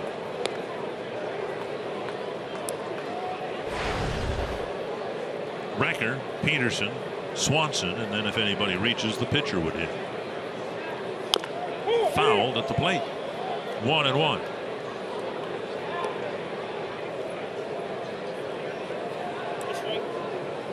Recker with a ground ball to Vargas his first time up.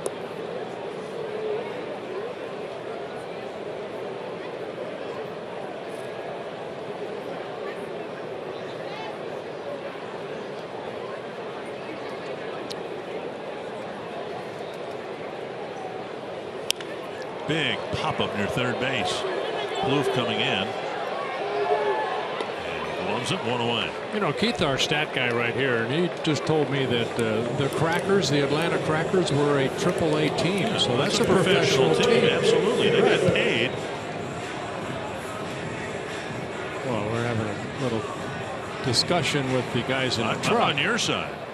Those guys didn't play for free, which means they were a professional team. Right. Well, the Braves couldn't move from Milwaukee in '65, right? So the Crackers played their entire 1965 season there. Ding, ding, ding, ding. 1 strike to Peterson.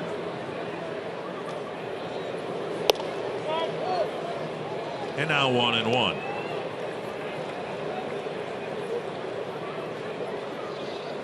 Peterson with a comebacker to Gibson. There's a runner at third at the time. It was a big out. Gibson got Swanson eventually on a line out and got out of the jam, but then the Braves got 2 runs after the second out in the third inning.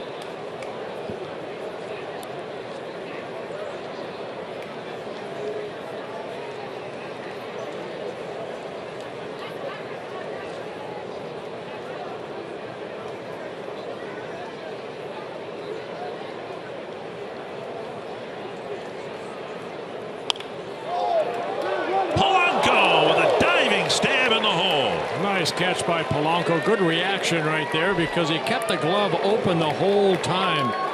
Got a good read on that. Went to his right, made a nice diving catch. And with 2 down, bases empty, Dansby, Swanson come to the plate. Kind of a line drive, softly hit, and Polanco makes a nice catch. Swanson ended up lining out to center fielder Rosario in the right center field gap to close out the second inning.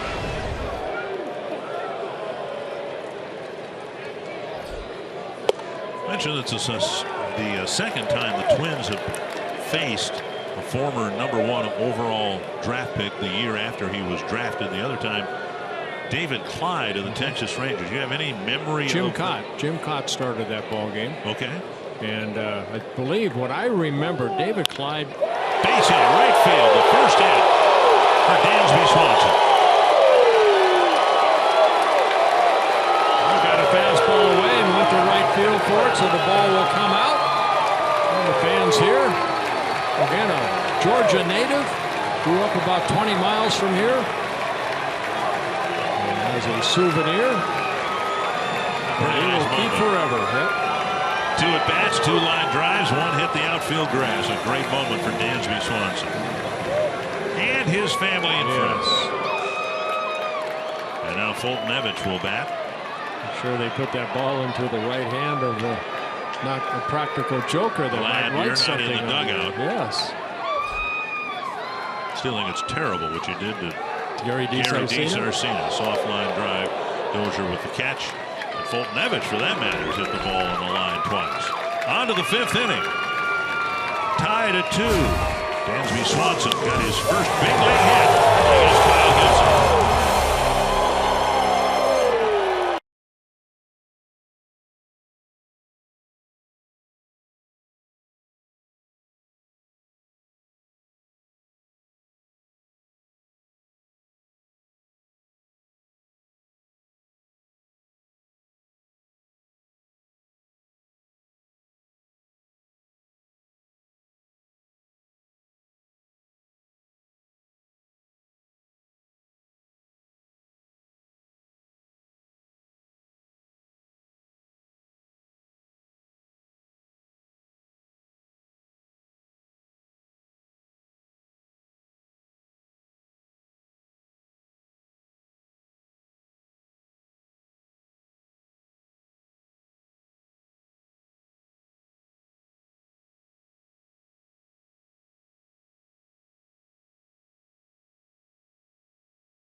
Fifth inning, and it'll be Jorge Polanco, Max Kepler, and Trevor Plouffe.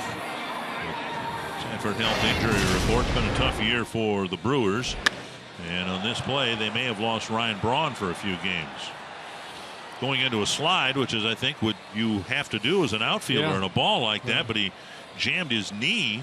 Well, especially at Wrigley Field, you can see there's no foul territory right there. Braun coming out. He's listed day to day with that left knee. He was getting off the field under his own power in pretty good shape. Polanco, Kepler, and Plouffe here in the Twins' fifth, and the Twins have not capitalized on the erratic Mike Fultonevich here tonight. Twins got a couple of runs in the first, should have scored at least one or two more in the third inning. Had a leadoff walk in the fourth and didn't do anything with it.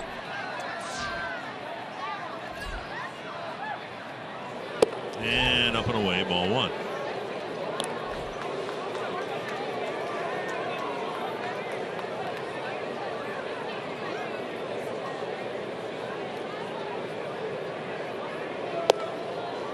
Look at the Braves and where they're at, last place in the National League East, and I think there are more obstacles ahead of them in their division in terms of getting back on top than there might be for the Twins. Here's a ball hit deep to right, but it's foul. You've got a Washington team, a Miami team that should get better, that great Met pitching staff, and then the Phillies and the Braves. In the American League Central, in my mind, the biggest obstacle for the Twins to get back on top where they hope to be soon, the Cleveland Indians. It's the team that's there right now in first place, but with that really good pitching staff that they've got. I don't know that the Tigers have that pitching depth. I know the Royals don't in the starting rotation. The White Sox seem to be tumbling back toward the Twins right now. How about you? What do you think in the American League Central? I think Cleveland, you're right. It comes down to good starting pitching, and Cleveland has that. Inside. Oh my, strike three. Polanco backed away, but Dana Demuth said it caught the corner. One down. Yeah, strikeout number 6. Must have been the same pitch that got Vargas in the third inning, that fastball tailing back over the inside corner of the plate. Here's Kepler.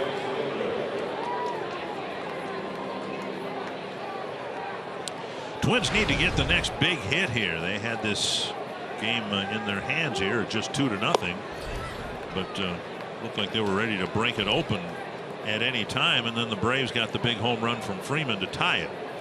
Kepler singled in a run and walked. That was a weird foul. Kepler out in front, hit it right off the end of the bat. Yeah, looking fastball, and that changeup just got a piece of it.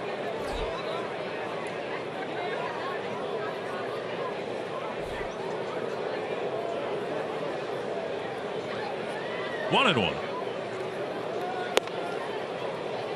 2-1. Came back with another changeup up in the zone.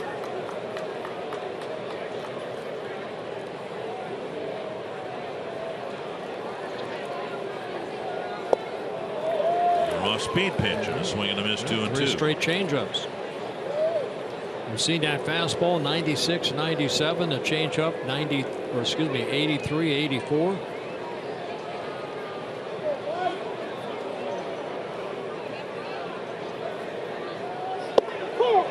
Kepler's calling out on strikes, looking at a fastball. After 3 straight changeups, he snuck the fastball by him. Strikeout number 7 for Fultonevich. See who number 5 is right there. Clock strikes brought to you by Dodge. And now Plouffe doubled in a run in the first. Come back to the mound in the third. There's a speed range right there, 98, low is 74. And Trevor chases. He's airing it out. 95 pitches and maybe pitching in his last inning. Fultonevich strikeout high this year against the Chicago White Sox. He had 10 back in July 10th. 1-1.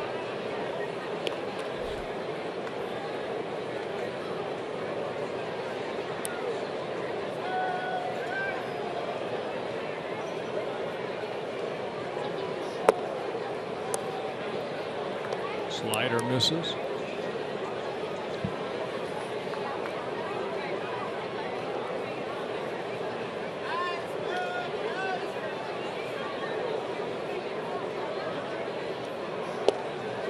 And an off-speed pitch on the corner, 2-2. Foltynewicz again, just 24 years old. He was the Astros #1 pick back in 2010. 19th pick overall in the 2010 draft. Lace to left. Plouffe has a 2-out hit. We'll bring Vargas to the plate. He left that slider up, and Trevor Plouffe picks up his second hit. So 3 hits last night. Trevor, a couple hits here tonight. Only 65 wins last year, but boy, for a time, Bobby Cox was the manager. They made the playoffs every year. There was a playoff for 15 years, but just the one World Championship. Well, they're hoping to find another Glavine, another Maddox, and another Smoltz. Don't know if anybody can repeat that threesome. And if you're going to go ahead and find those guys, find another Chipper Jones. Vargas, tapper to second, and it's juggled by Peterson, and he'll still get Vargas at first. Well, the Twins get a hit from Plouffe after the second out. No scoring in the fifth. It's still 2-2.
Mountain Dew fans of the game, Twins winning last night in a low-scoring game. Might have another one of those here tonight. That is not the real Trevor Plouffe, just someone who's pretending to be Trevor Plouffe here in Atlanta. Just a Trevor Plouffe fan. Our Mountain Dew fans of the game, and now Ender Inciarte will lead off the fifth against Kyle Gibson. First pitch hit to left, a base hit. And Rosario backhands it. Inciarte digs for second. Here's the throw. Not in time. It'll be a leadoff double. Inciarte with his second hit. He hit a liner to Polanco the one time the Twins did get him out. Inciarte from Venezuela, again, he came in that same trade for the Shelby Miller trade, and he's done a great job in that leadoff spot. A slap-type hitter, utilizing that speed. You can see that ball hit in the gap. He's thinking extra base hit all the way. Rosario went and got it the best he could to throw short hops Dozier, but I believe it would have been a double anyway, even if that throw was right on the mark. Now Adonis Garcia hit a new double play in the first, singled and scored in the third. It was his infield single, the pitch before Freeman hit his home run, that allowed the Braves to tie the game. And Garcia swings at a slider in the dirt.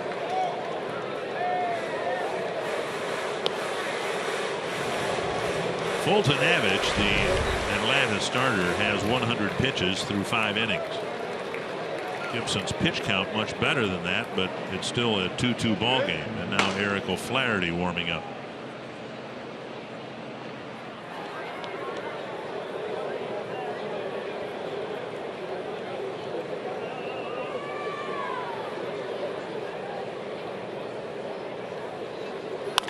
Chop to the right side.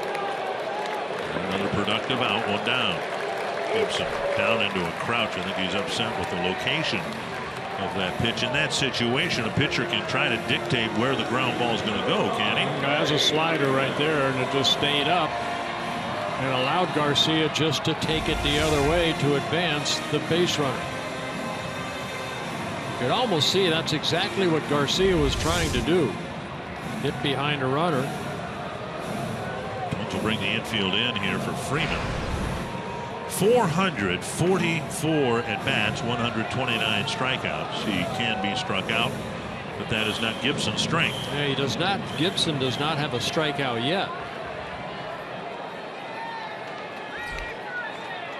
Braves 0 for 5 with runners in scoring position. Infield in with 1 gone.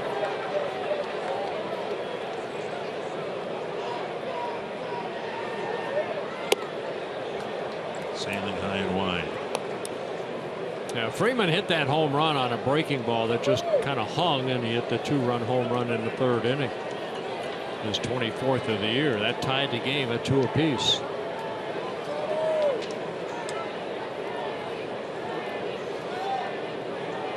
One and 0. Centeno sitting inside.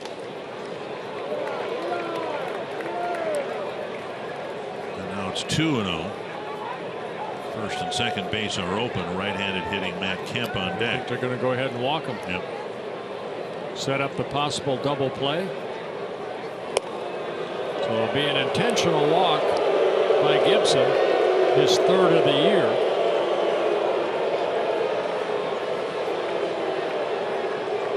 Kemp's bounced into 11 double plays this year.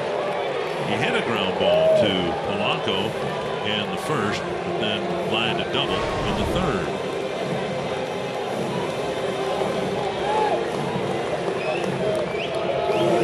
Three-pitch sequence for the Braves saw Garcia get an infield hit. Freeman hit his home run, and then Kemp eventually being credited with a double after the challenge.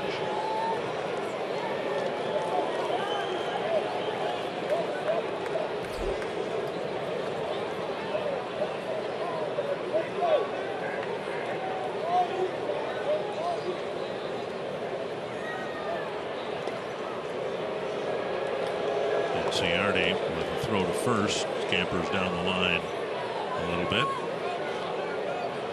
Yeah, Freeman at first base, 4 stolen bases and 4 attempts, but I don't think this is a running situation for him.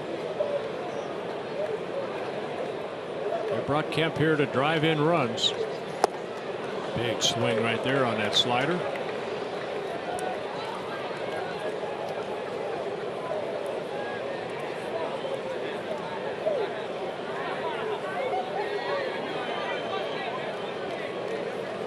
Gibson trying to pitch around the leadoff double. And Ciarte here in the 5th.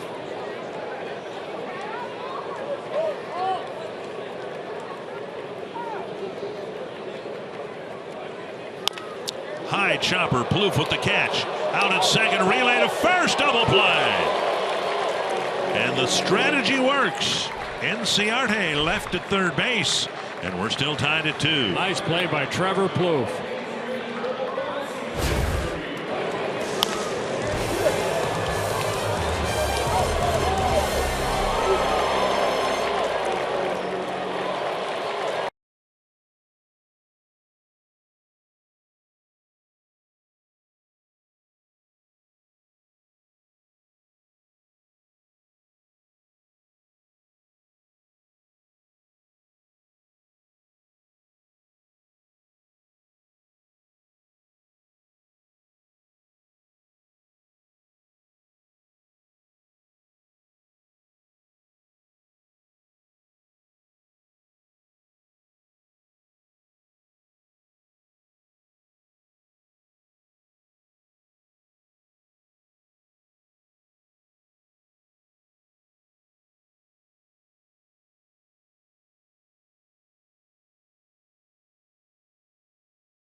Brian Dozier put a little hair on that throw. Yeah, this is an outstanding play by Dozier because he knows that they have to turn a quick double play. You can see him leap right there, and then look, he put something on that ball over to Dozier, over to first. Nice turn of a double play. Second double play turn behind Gibson in the first 5 innings. So now each team's had a great chance to score a third run or fourth run and haven't gotten it done. The Twins missed their chance in the third. The Braves misfire in the fifth. On to the sixth. Rosario, Centeno, and Grossman are due up with the pitcher spot due fourth.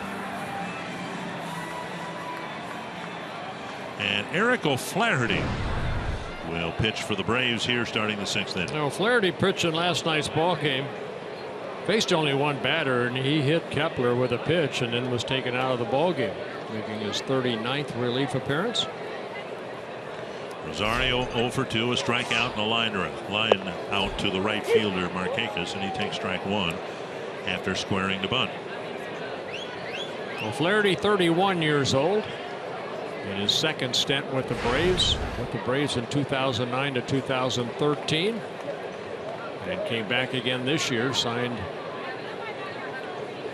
with the Pirates and then purchased by the Braves late in spring training. Deep to the left field corner. Kemp chasing it and can't make the play. Falling down on the foul line. Rosario to second. He'll make a big turn and hold up there. Kemp made a really nice play back in the first inning. Excuse me, in the second inning on Centeno's ball.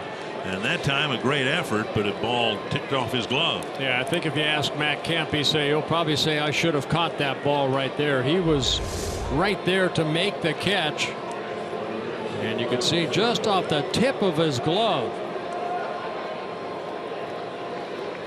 Reached out, got a piece of it, but not enough. It'll be a double for Rosario. And now Centeno. Twins get a leadoff double in the sixth inning after the Braves couldn't score after their leadoff double in the fifth. Centeno lunges after it. Strike one.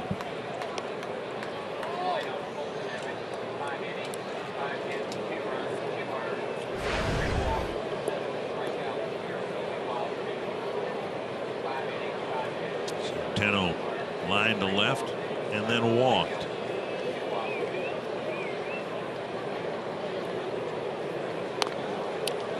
It was a bunt foul, 2 strikes.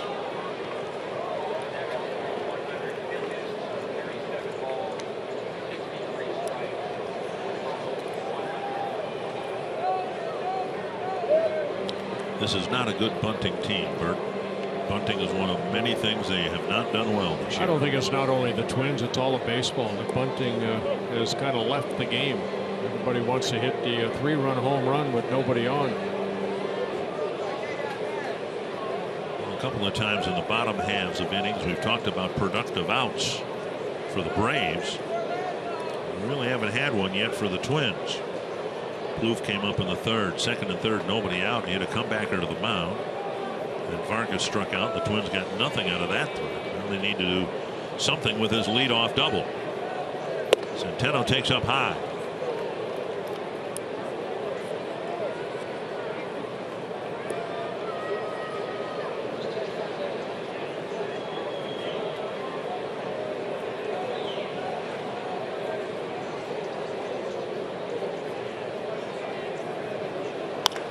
That's to left center field. And that ball's going to land for a hit in the gap.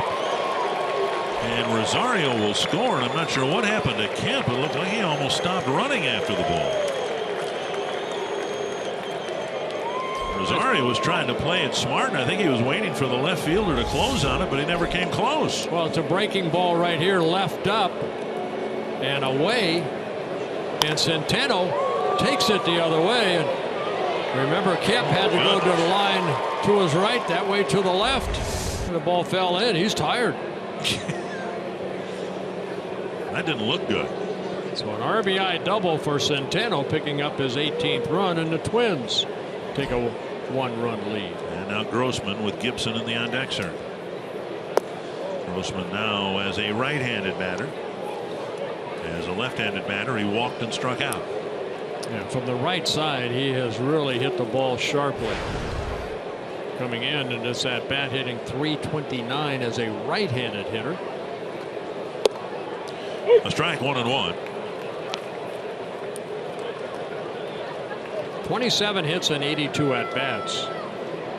Robbie Grossman is a right-handed hitter.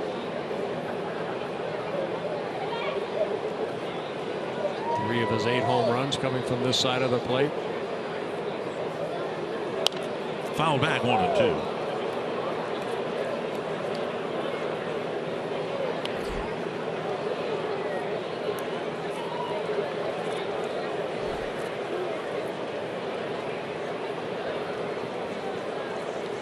See the difference, nearly 100 points. And yet now with 2 strikes, Grossman wants to at the very least get Centeno to third base.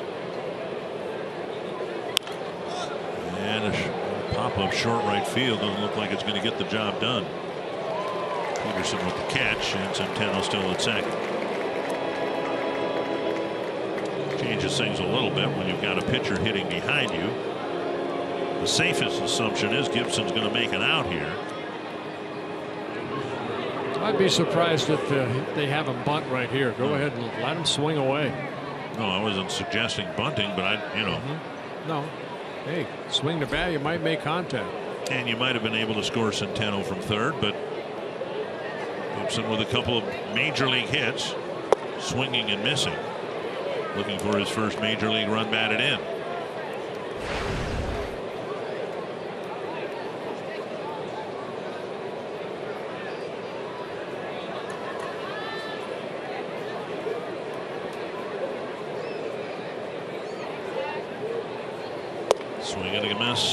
Swing and a miss again, 0-2.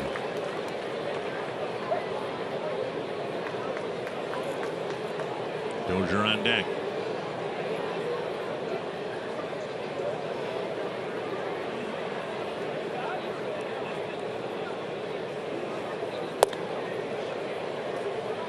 One and two.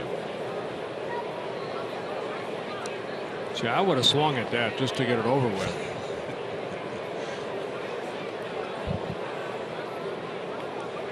Because it's going to be another fastball. Oh, he threw him a breaking ball. Good take by Gibson. Come on, challenge me, you're saying.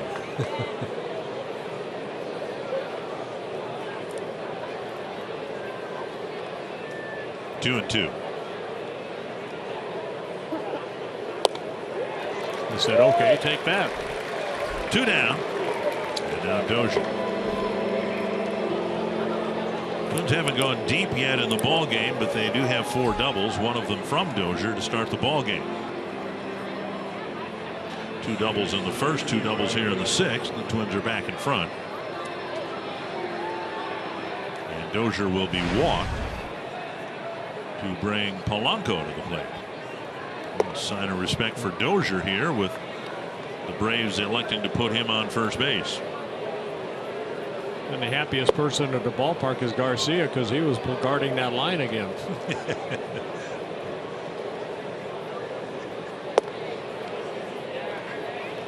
So Polanco, the rookie, challenged here. He's 1 for 3 again tonight. Comes up in a big spot here with runners on first and second, and 2 down. Polanco, a switch hitter, and he's hitting from better, a little bit better from the right side than the left, hitting .333. Not a lot of at bats. Polanco as a right-handed hitter, 6 hits and 18 at bats. Seen a fair amount of singles. We've not seen an extra base hit from Polanco for a while. Polanco of the 6 hits has a double and a triple as a right-handed hitter.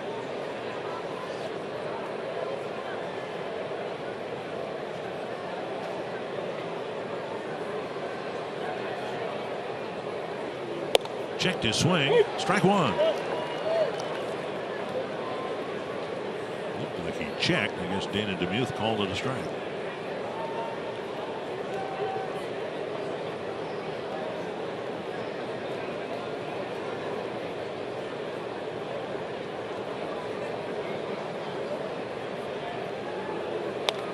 And now 0-2.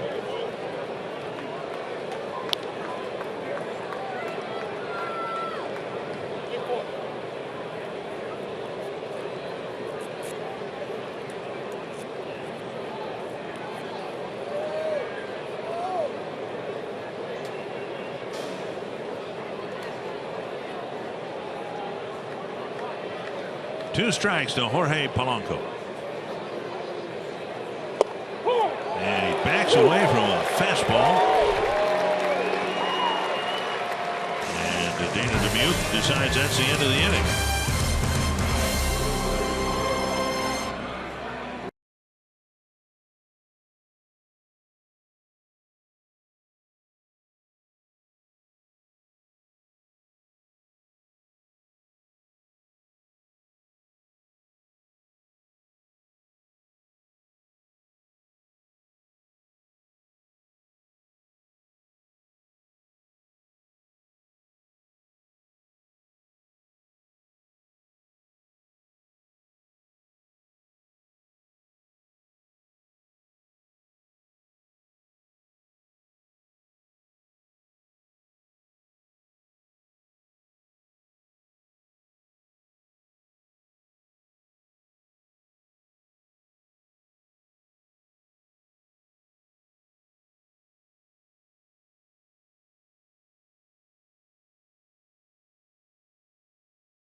Twins baseball on Fox Sports North is presented by Northland Ford.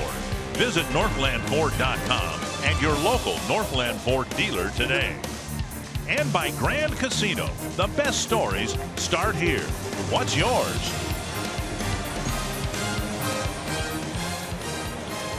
Juan Centeno driving in the go-ahead run with a double. And now Nick Markakis, Anthony Recker, and Jace Peterson will face Kyle Gibson. Gibson starting the inning with just 65 pitches.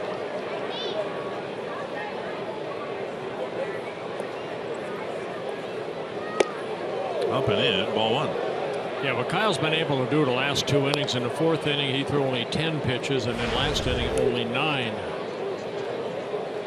So the pitch count at a good amount right now. Hopefully get him into the 7th or 8th inning if he has a quick 6th inning here.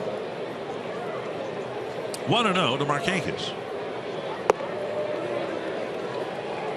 2-0. 67 pitches, 38 strikes for Gibson.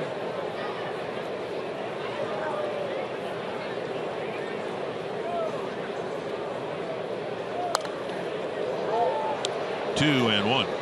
Braves came to Minnesota, of course. Took a 2-game series at Target Field. 2-0 and 9-7. Yeah, Braves have had a tough time here at Turner Field. They're only 18-40 here at home. 26-35 on the road. Foul back 2-2. Markakis in his 2nd season with the Braves. 9 seasons with the Orioles. Career .291 hitter coming into this year. With .296 for the Braves last year. A guy that plays almost every day. Only on a disabled list 1 time in his career. Got him to chase a high fastball. And there's the first strikeout for Gibson. 1 gone on the 6th. That'll bring up Record. So Markakis went fishing on a high pitch out of the strike zone. Centeno wanted it in, but let her high away.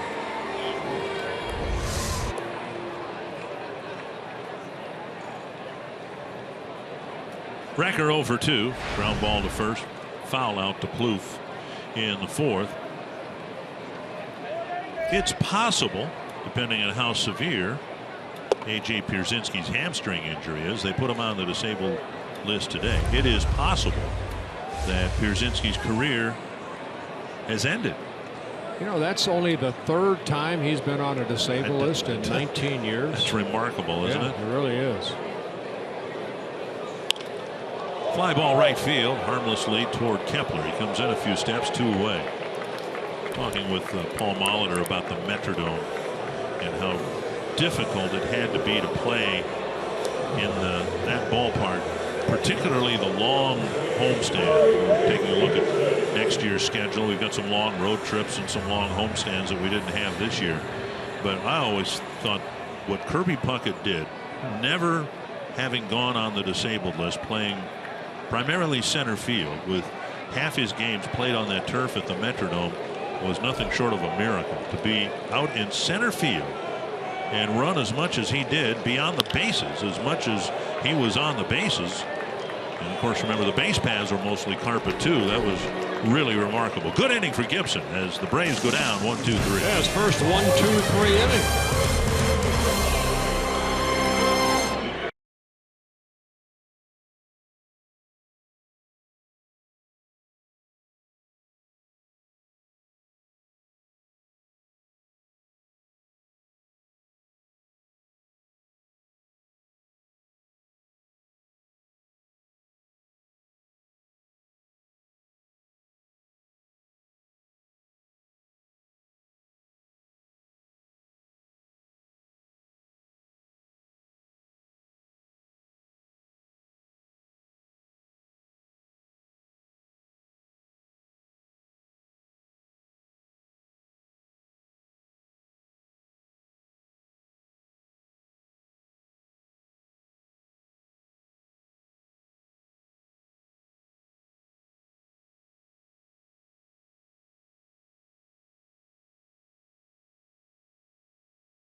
Two win for the Twins last night. Another low-scoring game on the Grand Casino story of the game. Well, Twins took an early lead thanks to Matt Kepler's base hit that scored Dozier, and then Plouffe scoring Kepler from first base on a double. 2-2 game right now because Freeman hitting his 24th home run of the year. Swanson picking up his first major league hit. Centeno hit that double. Back-to-back doubles. Rosario and Centeno make it a 3-2 Twins lead. Kepler's just taken ball 1 from O'Flaherty.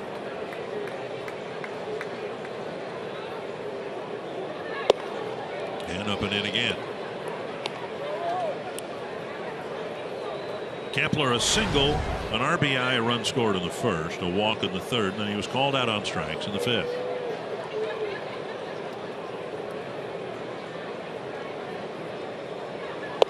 And now a strike.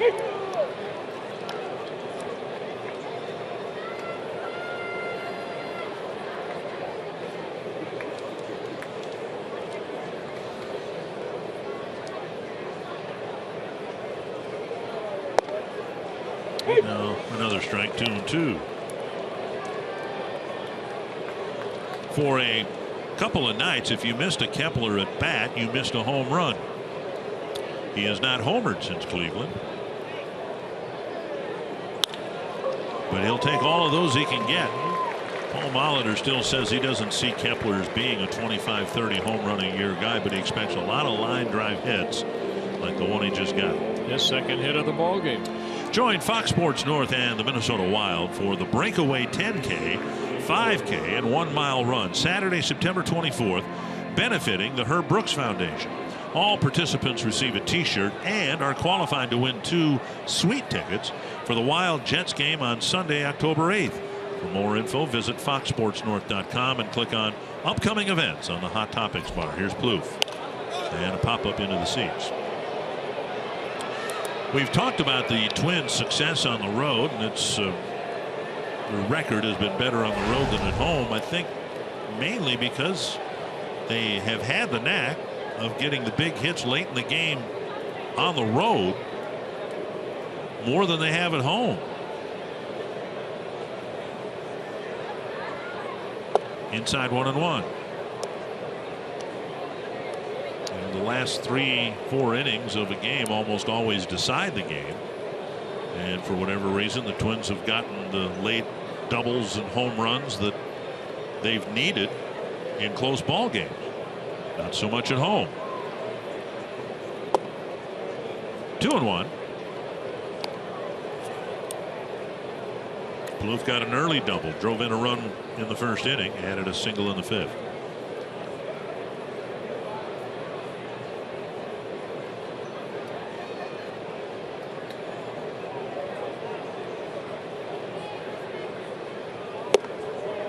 Three and one. Vargas on deck. And this is just, you know, we're talking about from June 26th on, because there's still 12 games under 500 at home and 12 games under 500 on the road. Excuse me, 11 games under 500 on the road. So there's not that big a difference. It's just that they're playing better on the road now. And now Plouffe will take a walk, and the Twins have another threat here in the seventh. Plouffe aboard, Kepler to second, Vargas will hit, and we send it to Audra Martin, who's kind of on her home turf here in Atlanta. Yes, I am. Well, if anyone is looking for Trevor Plouffe after the game tonight, guys, there's a very good chance he'll be in Paul Molitor's office at some point, and that's not a bad thing. He attributed his 3-hit game last night to working on getting back to basics during those 3 games that Molitor kept him out of the lineup last week. He said he was trying to do too much. He was forcing things, and he also admitted that 2 stints on the 15-day DL was a lot harder of a mental battle than he expected. So when I asked him in hindsight if he actually agreed with his manager's decision to sit him out for a few games, he said, "I'm still not convinced it was the best idea, but ask me after the game if I have a solid night." So considering he's been on base 3 times tonight, he admitted that he was going to have to walk into a manager's office and say thank you, and I agree with the decision. So we'll know where to find him tonight. Thank you, Audra. A defensive double switch getting O'Flaherty out of the game. I love double switches.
Circle me signs, and if you get circled, you may find yourself in a Minnesota Lottery winner circle. Well, I'll circle it just like that, where you could win $100 worth of scratch-off tickets from the Minnesota Lottery.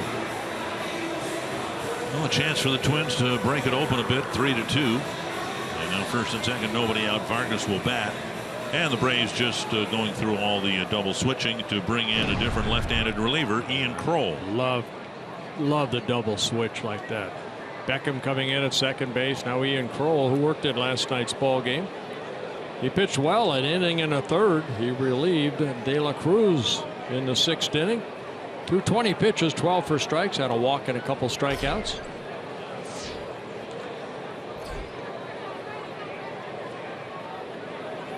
And first pitch to the backstop. They'll both move up. Kepler to third. Plouffe to second. Reckler having a tough time back there. Wild pitch. Ruled. Third wild pitch of the game. There's been a pass ball, and the Twins haven't taken advantage of any of it yet. Vargas 0 for 3 is a left-handed batter. Well, just a high fastball right there. Yeah. Should it have been caught? Yeah. Yes. So now that having been done, then Vargas will be intentionally walked for Rosario.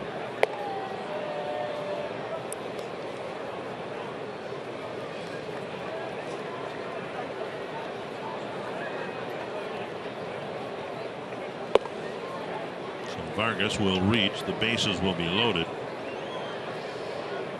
And as we work our way through the late innings, the Twins do have 5 bench players. Mauer from the left side, Suzuki and Sano from the right side, and Santana and Escobar switch hitters. Rosario doubled to the left field corner, just off the glove of Kemp's reach, just off the tip of his glove, leading off the 6th, and then he scored on Centeno's double to the other side of Kemp.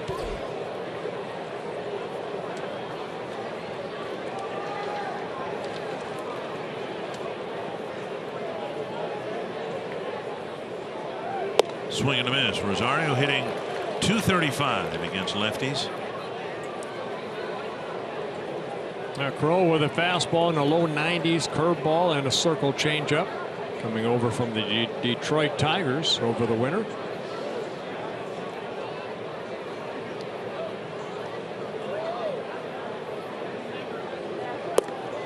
One and one. Rosario hitting okay from the left side. 51 at bats, a dozen hits, but only 1 extra base hit. That's a double. So you really take away a lot of his power when you match him up against a lefty.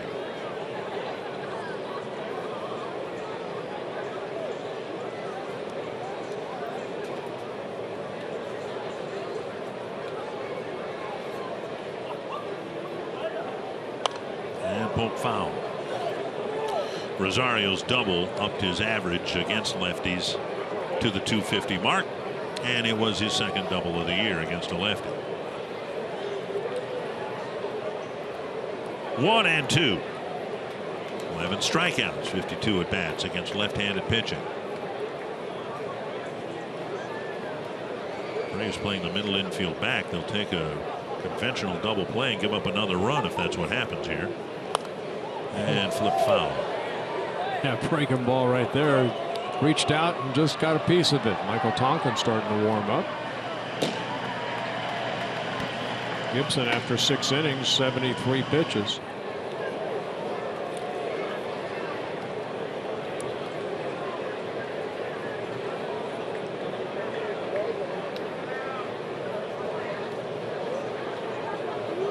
One and two. Fouls him straight back. I think Tonkin getting up only because Gibson, if he does at bat this inning, it means the Twins will put some runs on the board.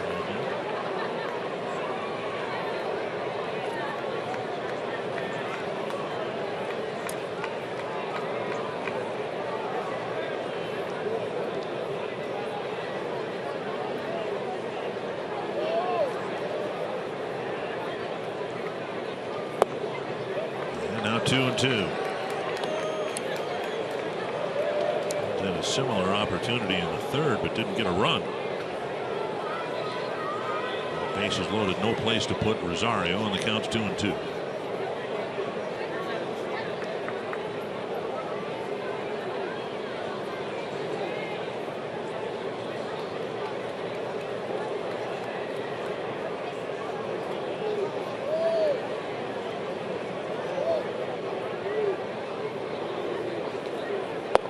Three and two.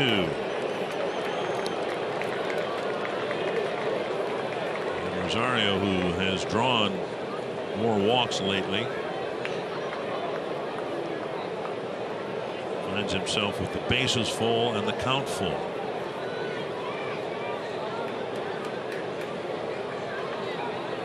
And a base hit center field. Kepler scores. Plouffe will be held at third. A sharp single, and it's 4-2. Yeah, 3-2 pitch that stayed up, and Rosario, who kept that bat alive by fouling off some nasty pitches. Got a pitch and lined it right back up the middle into center field. Picks up an RBI, his 28th on his second hit. So 3-2 pitch, little slider that just hung about belt high. Rosario driving in Kepler in an 8-pitch at bat. Good job. Bases still loaded, nobody out, and Centeno. A liner to left, a walk, and then he hit another line drive to left field. And Kemp seemed to ease up on it, and it landed between the left fielder and the center fielder. Ground ball to second, joggled. They'll get one, and that's it. Should have been two. It's only one, and another run will come in. Plouffe comes in from third. Yeah, Beckham, who just came into the ball game, got that little bad hop right there. The ball came up on him. Looked like a tailor-made double play. Centeno will get credit for a run batted in. Centeno picks up his second run batted in at a ball game. That's now 5-2. Watch that little hop come up a little bit more than Beckham anticipated. A little flip to get the force out at second. But Plouffe scores. And now Grossman, first and third, one down.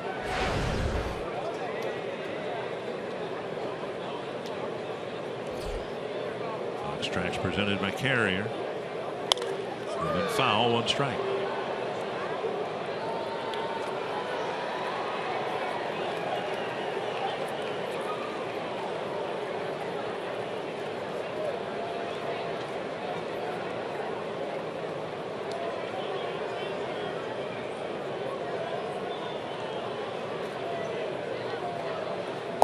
And inside 1-1.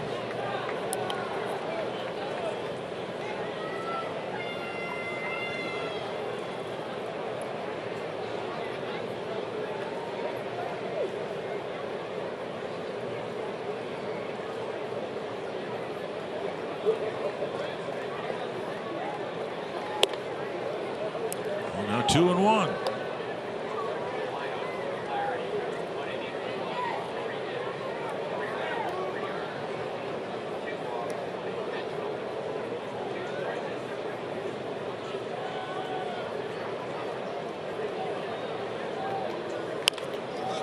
Doink behind first, chased by Freeman, and a fair ball. A bloop single, and Vargas scores, and the Twins have at least 3 this inning. Yeah, not hit sharply, but right in the right spot, right down that right field line. And Grossman picks up a run batted in, his 28th of the year.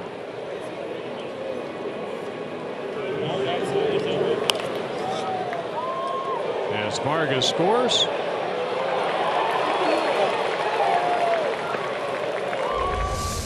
And Gibson will be asked to bunt, one would think here. First and second, one down.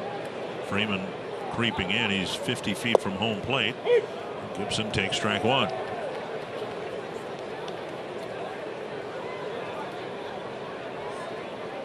If they're going to pinch that much, you may as well swing away, don't you think?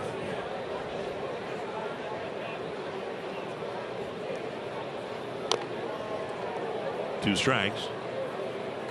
Gibson tried to do that in the 6th inning with 2 strikes. He squared to bunt, pulled the bat back, and then swung through strike 3.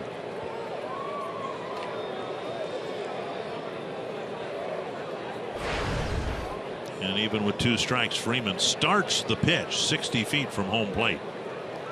Yeah, Garcia has to stay back at third base, so you want to bunt it to third if you can. Takes low, 1-2.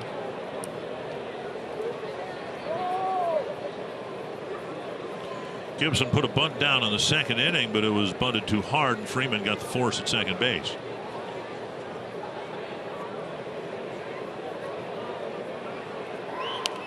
And there's strike 3. 2 down here in the 7th, and that'll bring up Dozier.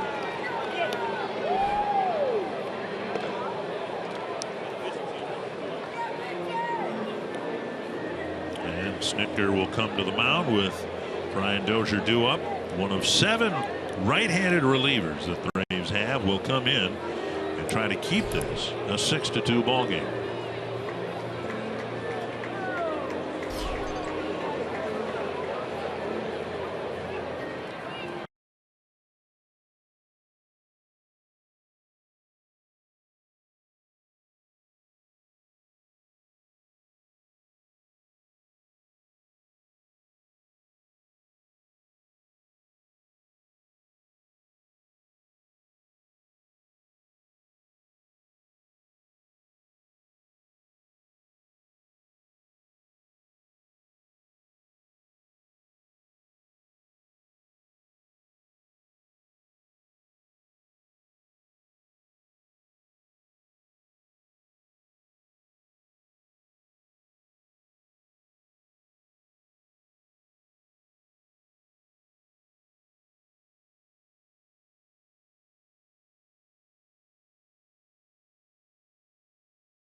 For the 7th, take a 6-2 lead, and this copyrighted telecast presented by the authority of the Minnesota Twins. It may not be reproduced or retransmitted in any form. Any accounts and descriptions of this game may not be disseminated without the express written consent of the Minnesota Twins, LLC. Chaz Rowe coming into the ball game. He worked in last night's ball game, just a third of an inning. He threw 14 pitches, 9 for strikes. He gave up a hit and a walk.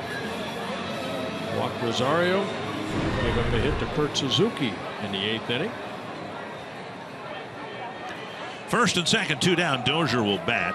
He doubled and scored in the first, struck out in the second. Bounced to third in the 4th, and then drew an intentional walk in the 6th. Have opened up a 4-run lead. Looking for one more big hit here in the 7th.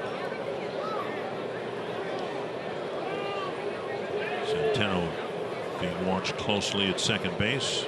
Grossman at first. Neither one much of a candidate to take off here with Dozier at the plate. Breaking ball over for strike 1. That's what we saw from Rowe last night. A lot of curveballs. Claimed off waivers from the Orioles on August 7th. Rowe, 29 years old.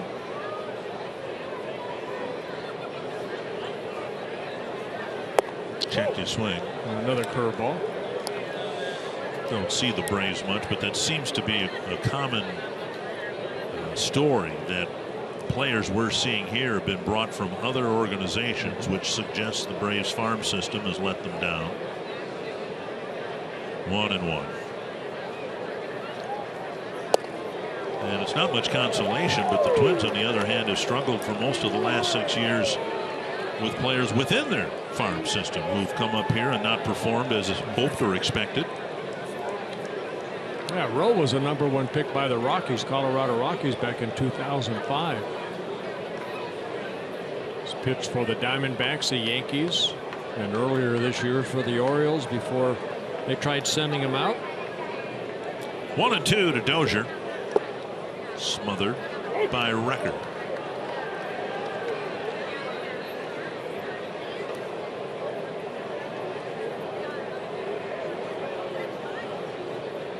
Recker's had a very active, wreckful night. A very active night. Now it looks like he's got some speck of dirt in his eye, or had it one time. He's had a pass ball, 3 wild pitches, got around him.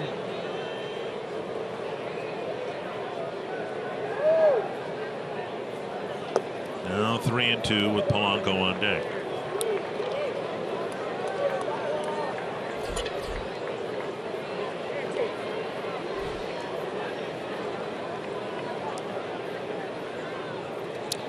3 hits in the inning, 2 solid hits. Grossman's bloop hit, but it's all added up to 3 runs so far. And now the runners will take off with 2 down and a full count.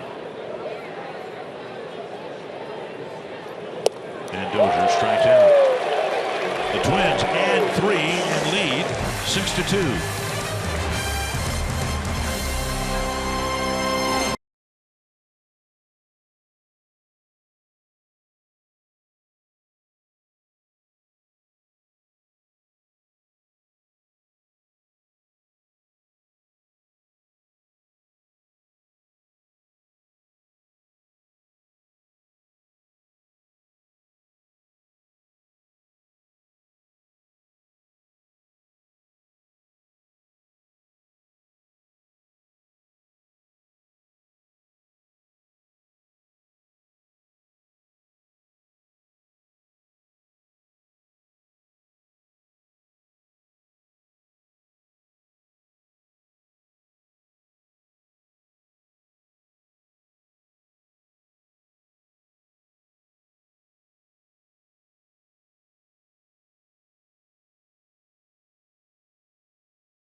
Tonight's T-Mobile greater coverage of baseball. Steven Strasburg got lit up. I watched some of that game at Coors Field.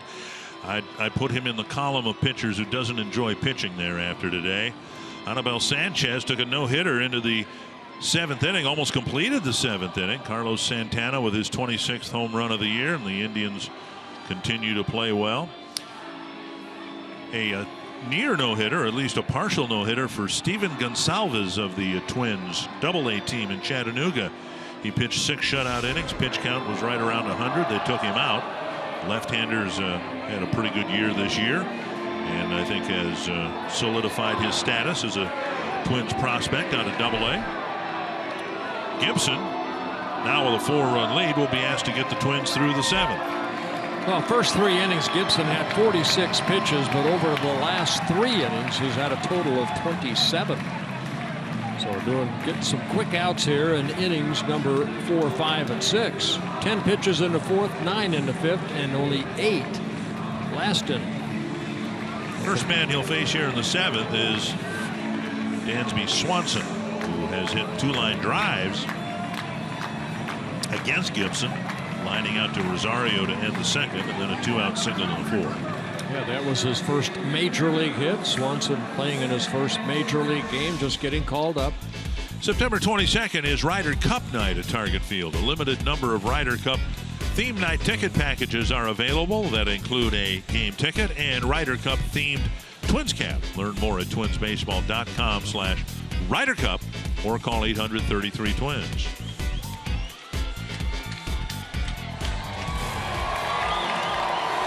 There might not be 10,000 people here at the ball game tonight, but they're all excited to see Dansby Swanson.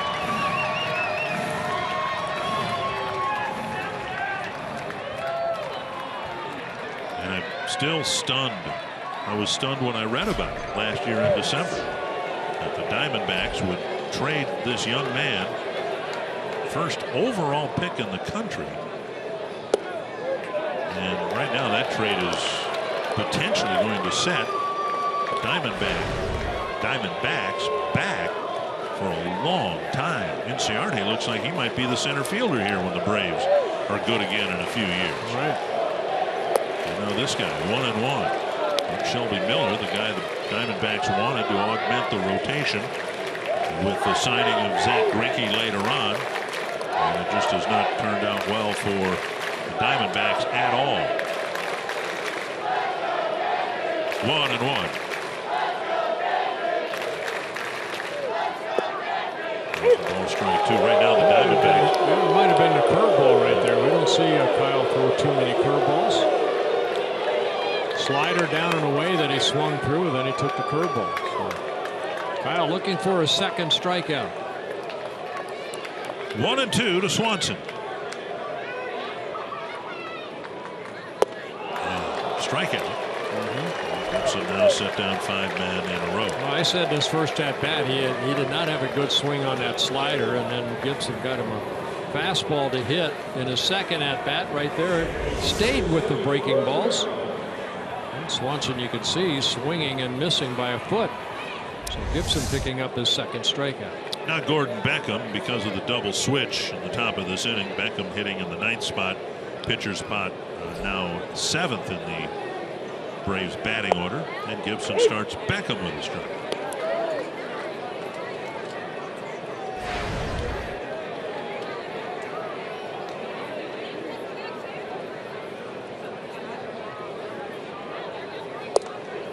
Missing inside.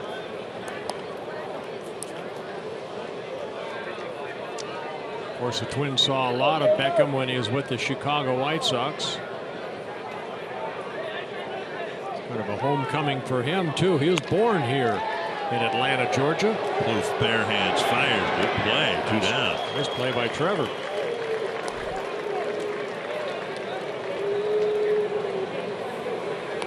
And that'll bring up Inciarte. Well, watch Trevor right here. Not hit very sharply, so Trevor just bare hands it on the run, flipping it over to Vargas for the second out.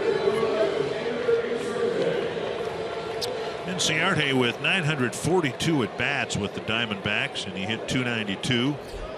Got off to a slow start with the Braves, but now he's picked it up over the middle months of the season and has 2 more hits tonight. Strike 1. Not much power. Total of 12 major league home runs.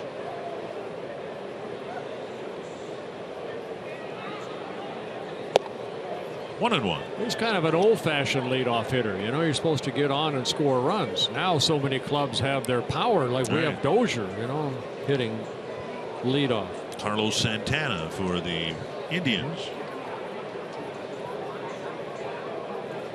Centeno sitting down. And Gibson with a breaking ball low gets a swing and a miss. See if he does it again. Yeah, we'll see Juan do that from time to time. Nobody on. Try to give you a good low target.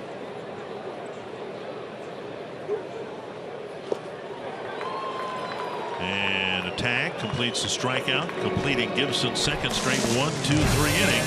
Caught a second wind here, and a 4-run lead for the Twins.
to go out there and try to finish off the 8th inning too. He had another quick inning with just 11 pitches in the 7th.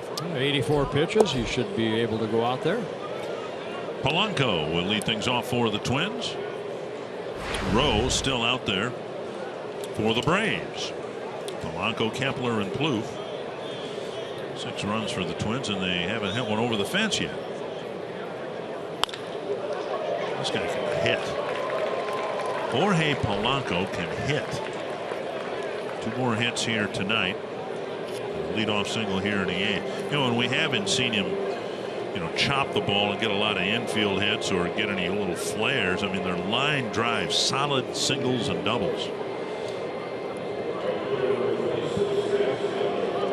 Just a sweet swing. And now Kepler will bat.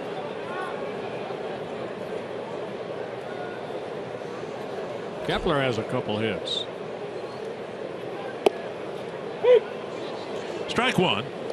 Kepler with 2 singles, an RBI, 2 runs scored, and a walk.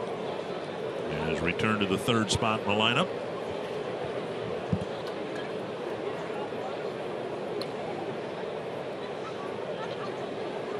Polanco goes. And boy, what a perfect throw there. The ball not held by Swanson. Looked like it was a perfect throw by Record. And it'll be a stolen base for Polanco. Yeah, Polanco steals his 3rd base in 3 tries, but the throw, you're right. Recker's throw right on the mark.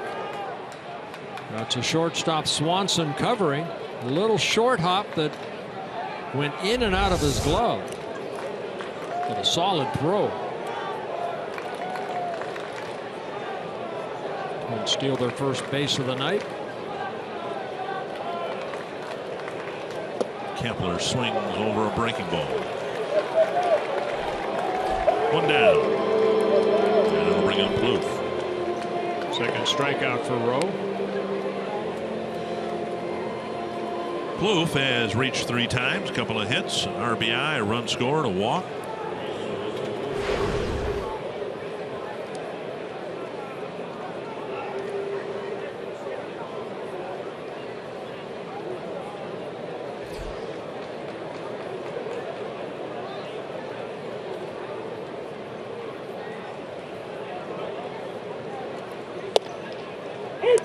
Breaking ball, a high strike called, 0-1.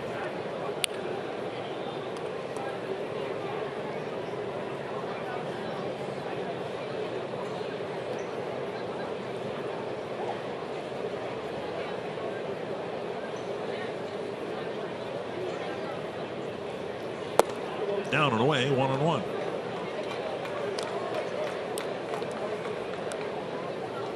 Hoping to finish off a win here in Atlanta. They would split the 4-game season series with the Braves, and along the way improve their record in August to 9-7 after a 15-11 July.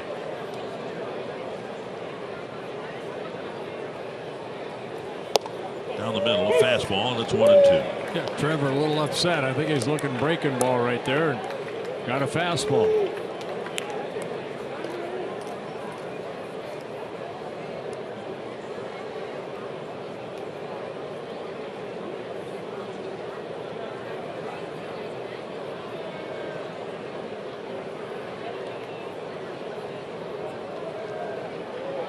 Polanco to 3rd, and the pitch popped up back and out of play. Polanco got a better break from 2nd than he did from 1st a few moments ago.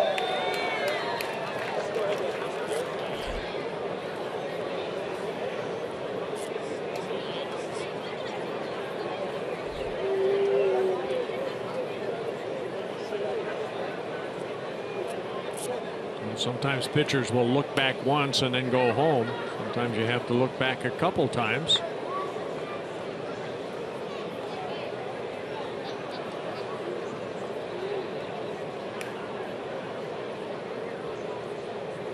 There's one time.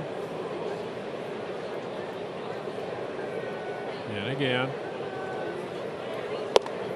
And now 2-2.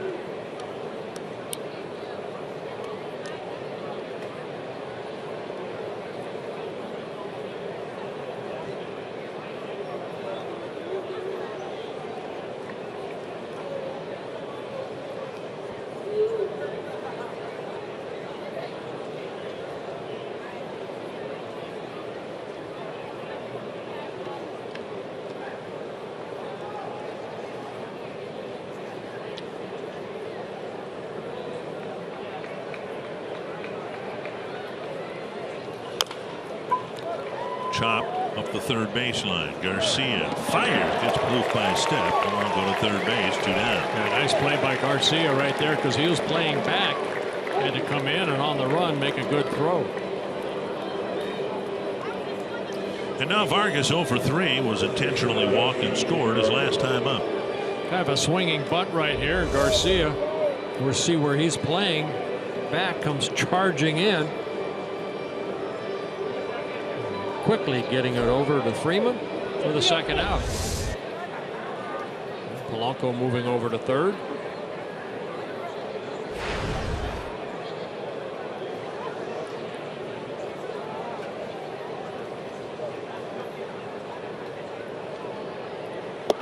Up and away, ball 1. 11 hits for the Twins, only 6 for the Braves.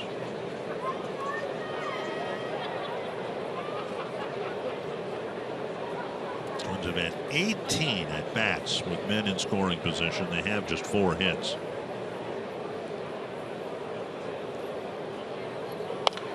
Foul to the screen. We've seen Vargas have a confident, aggressive swing quite a few times tonight, but he hasn't made solid contact, and that's perhaps just a function of not getting the at-bats anymore that he used to get. First called up, he was in the lineup every day, and he was crushing the ball all over the ballpark. Won the American League Player of the Week his first week in the bigs this year. Half swing. I don't think he went. No. Third base umpire Ramon De Jesus said he went. 1-2. But now as players have become healthy, take a look at this half swing. Yeah. Borderline, right? Borderline, yes.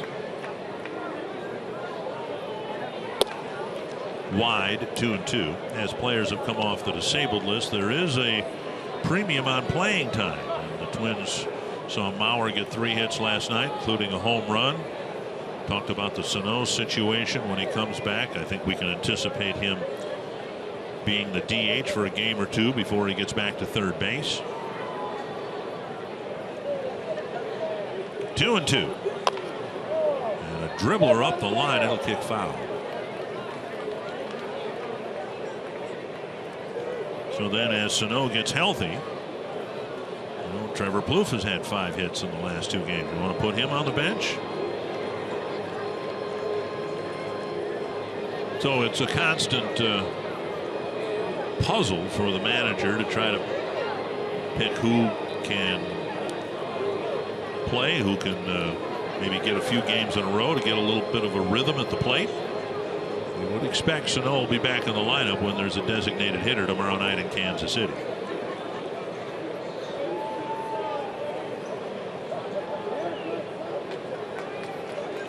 Two and two to Kenny Vargas. And now 3-2.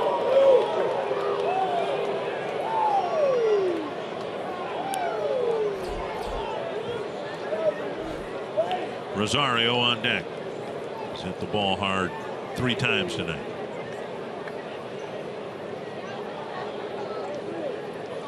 And Vargas on an off-speed pitch strikes out.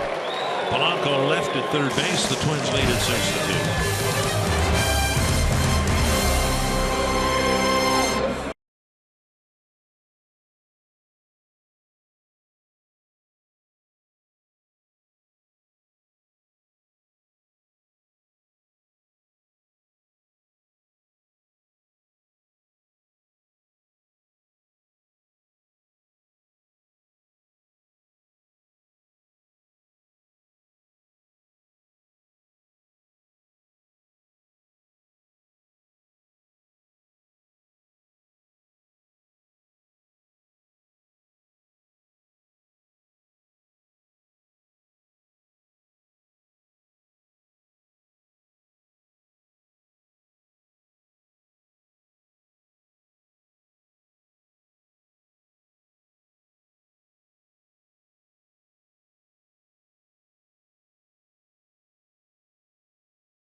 Rough innings, but he's found something from the middle innings on. He's pitched awfully well. You know what? The first runner got on with a base hit. He got a double play right there off the bat of Garcia in the first inning.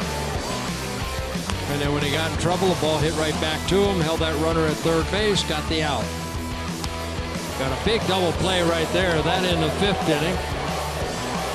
And then all of a sudden he didn't have a strikeout till the 6th inning.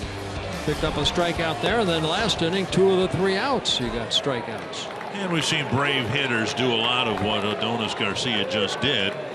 Go after Gibson early in an at-bat, make a quick out. Garcia already retired on a flat account. You know what? When you're around the plate and the hitters know that you're throwing strikes, they want to swing early. So Gibson, who only one time this year went 8 innings, that was that game in Boston where he pitched a great ball game, won 2-1, where he gave up only 2 hits to the Red Sox.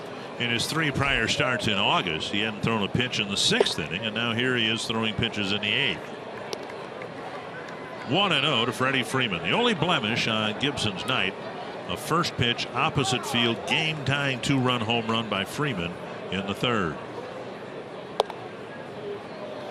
You know, we saw it from Irvin Santana last night, and we've seen it a couple of times from Gibson tonight. The difference between a win or a loss in the National League style of play, the difference in pitching deep into a ball game. Here's another high fly to deep left. Grossman at the wall makes the catch for out number 2. Boy, you can see Freeman with that swing he has, that uppercut swing, and they say a lot of his home runs do go the other way because he waits back so well and then drives it toward left field. Ball had a little bit of hang time, and that allowed Grossman to go back against the wall and make the catch. Take a look at this swing. See the uppercut swing, and taking it the other way, Grossman right against the wall makes a catch. 2 down, and now Kemp. As there was with Santana last night, a couple of times in the ball game tonight for Gibson, once in the 2nd inning, then in the 5th when Enciardi started the inning with a double. It was a tie game at the time, 2-2. And Gibson pitched his best with men in scoring position. Got a big double play off the bat of Kemp in the 5th. This one hit well to left. Grossman back with room. And a quick 1-2-3-8. Gibson set down 10 men in a row and hasn't given up a hit since Enciardi's double leading off the 5th.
Felt like they owed the Braves a couple after what happened at Target Field a few weeks ago, and Kyle Gibson has backed up Irvin Santana's good start last night with one of his own. Well, Kyle's never had a complete game to where he goes 9 innings. His only complete game was an 8-inning loss. And it looks like he's raring to go for one more inning. 90 pitches, 55 for strikes.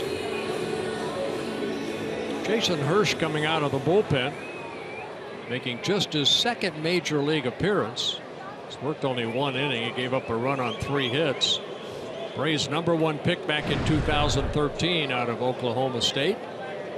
Just called up on the 12th of August.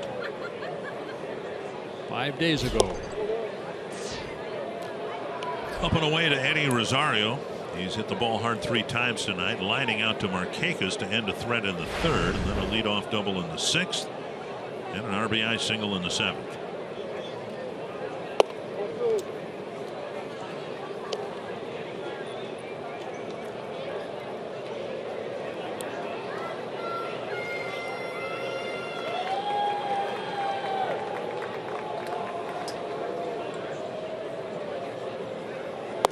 Twins with 11 hits tonight, now a team batting average of .258, which is the league average. The Twins in the middle of the pack in terms of home runs and run scoring, but you have to remember where this team offensively was at the end of August and even into May. It has been a rather steady climb from the bottom to the middle of the pack offensively for the Twins. We've talked about the home run power that they've shown and the fact that they might actually hit 200 home runs this year for the first time since 1964. Inside 3-2 to Rosario.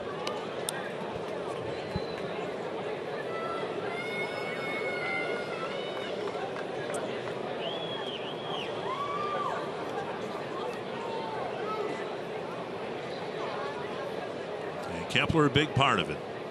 Sano, healthy, a big part of it. Tap to the right side, easy play for Freeman. A 2-hopper, 1 away. And that'll bring up Centeno. And certainly Brian Dozier, after a very disappointing first 2 months when his batting average was actually below 200. He's shown an awful lot of leadership both on and off the field. And that's good to see. It's hard to lead sometime when you're hitting under 200. You know, I mean, you want to produce, so you still want to be that leader. But I played with guys. I remember Dave Parker joined us in Anaheim, and everybody expected Dave to be the new leader on the ball club, but he had a tough time hitting. His personality never came out because he was struggling at the plate.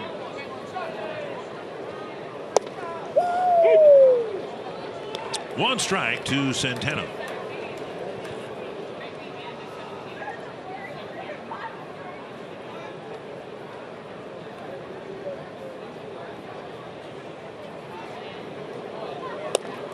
And now a ball. Hirsch just 24 years old. Again, the Braves' #1 pick in 2013. Started the season in AA, moved up to AAA.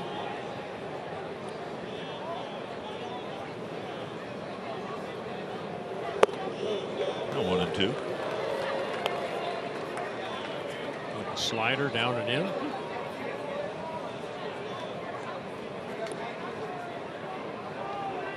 Centeno's had some good at-bats here tonight. RBI double in the 6th, picked up an RBI in the 7th. Lined out to Kemp, made a nice play on his drive to the warning track in the 2nd. Right.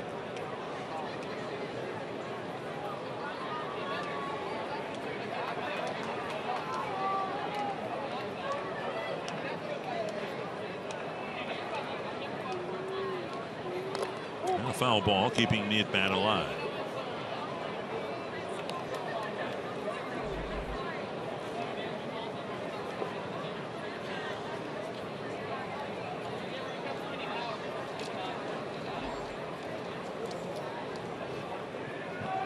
Two and two with one gone, top of the 9th.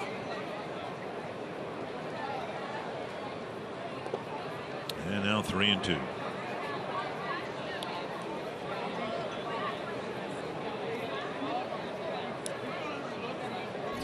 Grossman on deck.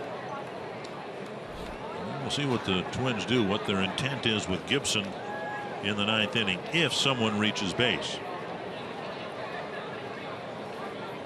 And Centeno reaches base. And you know how my feeling is about that. And here he comes to the on-deck circle, and why not? His only complete game is an 8-inning complete game. Right. And he'll have a chance to shake hands with the boys. Isn't that what Jack Morris says? Yep. To shake hands with the boys. Well, he said take a shower with the boys, but I like the way Jack. I like the way Jack said it a whole lot better. Gross, 1 for 3 with a walk. Now, they're saying 19,304. He says, trying to change the subject. I'm not changing the subject at all. I am. And there might be a third of that here right now. 1-0 to Grossman. Well, if you're going to send the pitcher up to hit here in the top of the 9th, then you've made the commitment. You're going to let him, as long as he doesn't start cluttering the base paths, you're going to give him a chance to pitch a complete game. 1-1. And now 2-1. You know, and that's what you wanted to do, at least in our era. You wanted that when the game's over to be out there and, like Jack said, shake hands with the guys. But then I went it one further. And you've made a history of doing that. Here's a high fly down the left field line, and Swanson can't make the play, and for that matter neither can Garcia. I don't think Swanson got over there in time, so it was Garcia that kind of had to throw his glove at it. Would have been a great catch if he had made it, but it's a foul ball.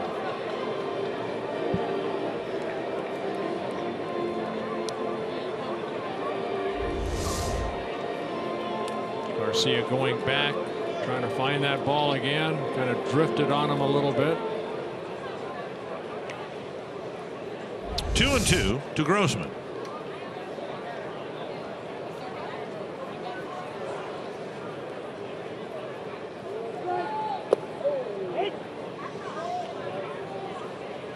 And Hirsch now being strike challenged. Walk Centeno. Might be on the verge of walking Grossman. Hirsch's first couple of years in the minor leagues, they had him in the starting rotation, but this year basically out of the bullpen in AA and AAA.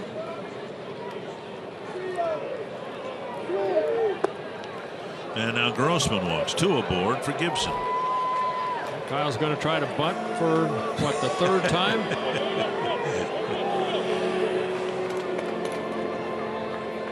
Looking at Gene Glenn, he tried to bunt in the 2nd, put the ball on the ground, but he bunted it too hard. Reached on a fielder's choice.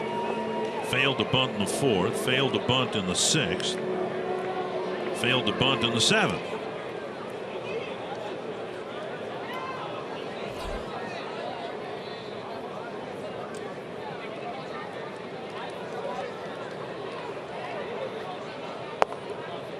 Ball 1.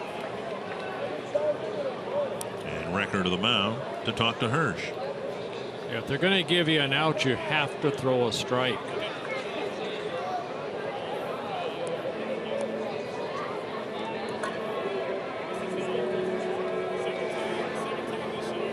Royals beat the Tigers 4-1.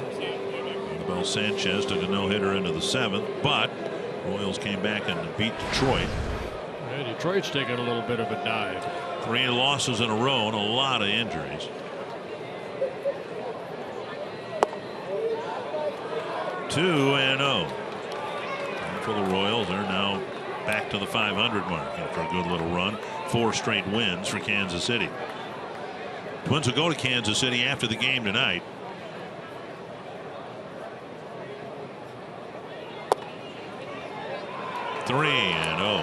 Hirsch has lost his release point. 2 straight walks, and you might have a chance to walk the pitcher. I don't know that I've ever seen, with National League rules, somebody walk the last 3 batters in the batting order. There's a strike. And the 19,000 people here applaud.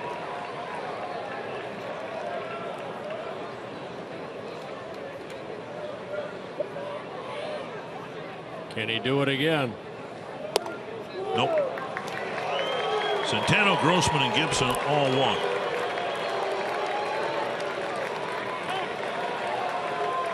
And Roger McDowell, the pitching coach, going out.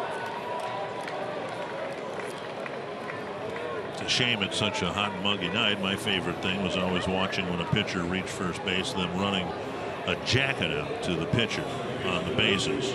These great, finely tuned athletes can't even stand on a base without having a jacket. You have to protect the arm. It's your bread and butter. Dozier's Deck is back September 10th. A limited number of special ticket packages includes a game ticket and limited edition Brian Dozier Blaze Orange stocking cap. Portion of the proceeds from every ticket purchase benefits Pheasants Forever. And for details and tickets, visit twinsbaseball.com. Dozier's Deck. Don't often go pheasant hunting with a stocking cap, but when I do, I've always felt like I've got a built-in excuse when I miss a pheasant, saying, well, the sun got in my eyes because I didn't have a bill on my cap. Ball one now to Dozier. That sounds like a good excuse. I've used it many times. Now, on cloudy days, you could still use it. It's kind of a thin excuse. Hey, Dave Parker lost a ball in the sun. It was a night game.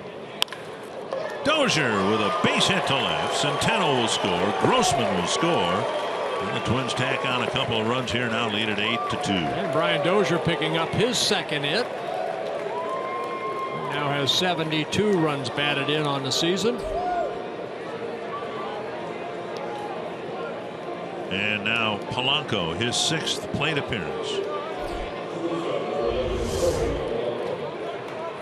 And we'll have a pitching change here in the 9th inning. Hirsch eventually pays for all his control issues. And Polanco will hit against a different right-handed reliever. They've got 7 of those, 2 lefties. And before the 9th inning's over with, we might see them all.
Beckham after driving in a couple of runs in the 9th inning. And the Braves bring in their 5th relief pitcher tonight, Ryan Weber. Ryan Weber coming in. 5 different stints up and down between AAA and the big leagues for Weber, making his 9th relief appearance. You know, you said earlier, you know, guys in a bullpen, and we saw a lot of them from different organizations. Weber from the Braves. Okay, he has struggled. You just saw Hirsch, he was a #1 pick. He struggled. Cabrera are the only 3 in that bullpen. that are out of their minor league system. And Cabrera struggled last night. Here's Polanco, a fly ball, 2 singles, 2 strikeouts. Ball 1.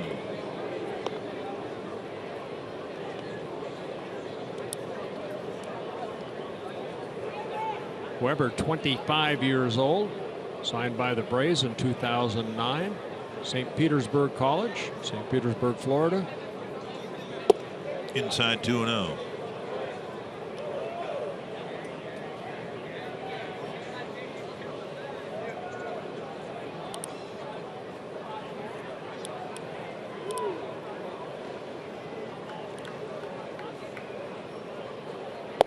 And a strike, 2-1.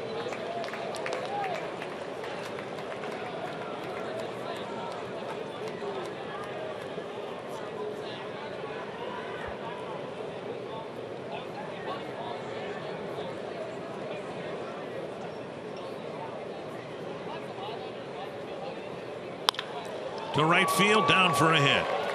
And Polanco has his 3rd hit of the night. Gibson checks in at 3rd. And Kepler will come up once again with the bases loaded.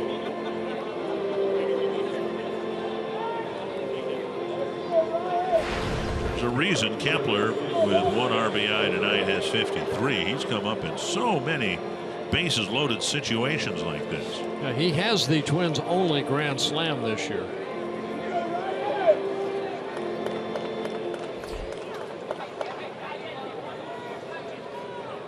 Kepler, like Polanco, 2 strikeouts and 2 singles so far on the night. Up and away, ball 1.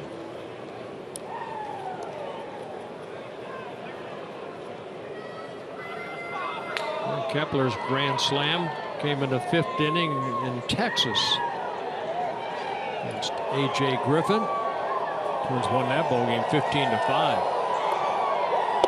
Half swing but a strike.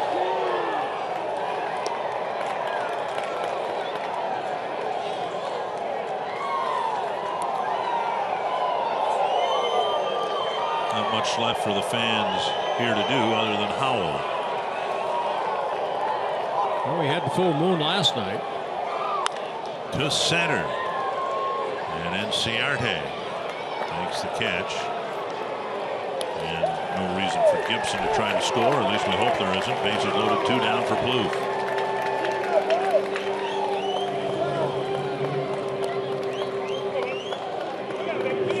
And Plouffe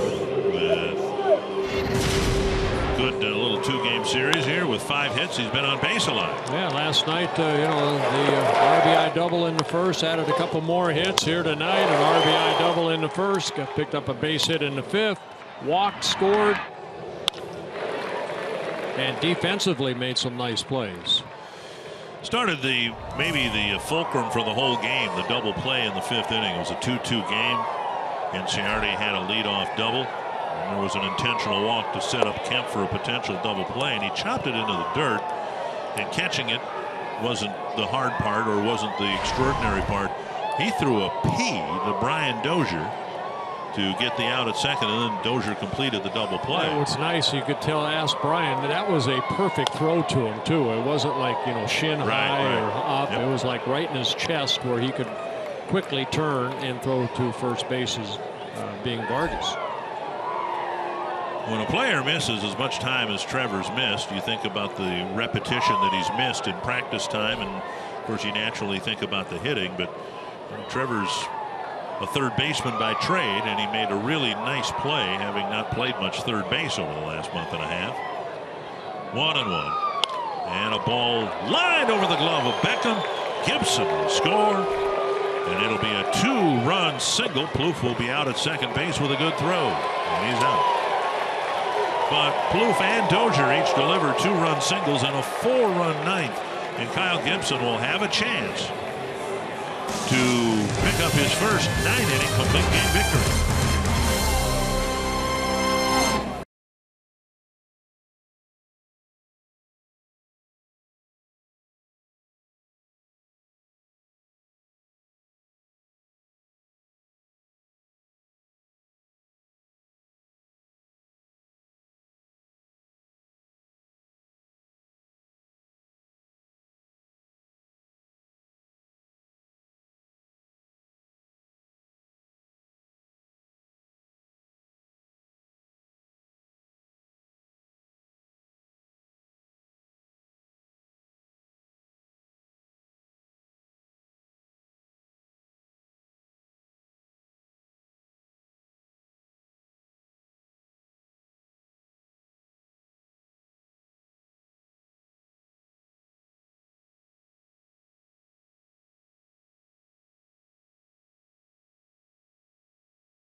Twins are hoping to get out of here with a couple of wins. Gibson hoping to pick up his first 9-inning complete game. I think most important thing in this 2-game series, the Twins bats have been hot, especially here tonight. So 14 hits, 10 runs for the Twins. It helps support Kyle Gibson, who's looking for his first complete game, 9-inning complete game. And the 4 runs might give Kyle a little more slack. He will enter the 9th inning with a moderate pitch count. He hasn't given up a hit to the last 10 batters, and the pitch counts have been single digits for the last 3 innings, I believe. So he'll start the 9th inning with 90 pitches thrown, 55 strikes, and he'll face Markakis, Recker, and then the pitcher spot is due up.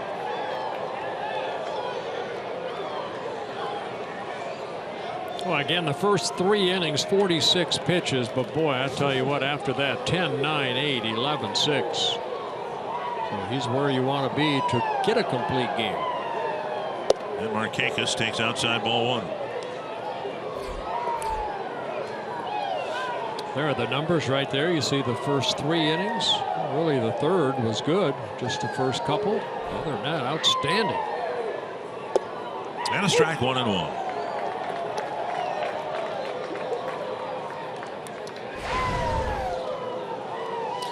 Meaton's just hit a grand slam for the White Sox, and the White Sox in the 9th inning put a big number up. Now they lead Cleveland 10-7. Potentially costly loss for the Indians, because the Tigers had already lost. Could have been a 7-game lead for the Indians. See if they can come back in their own at Progressive Field. 1-2. And now 2-2.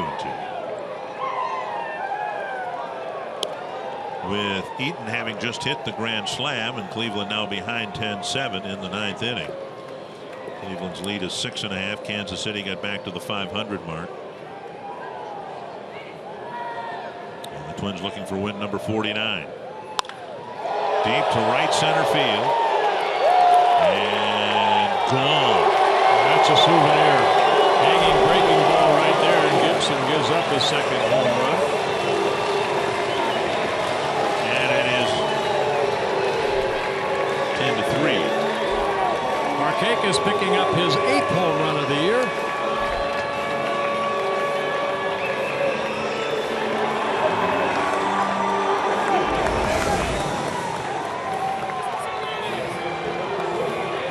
Slider right into the swing of Markakis.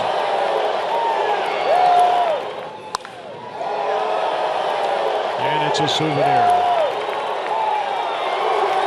And now Anthony Recker.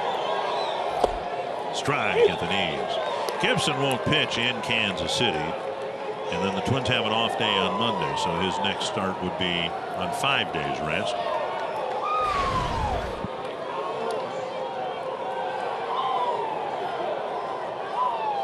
But as the Twins have expanded the lead, I mean, none of these pitches are under duress here. He's just sailing along.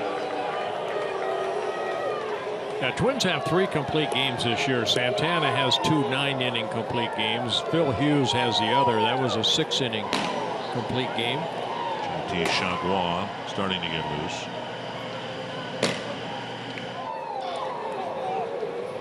Missing inside, now 1-2.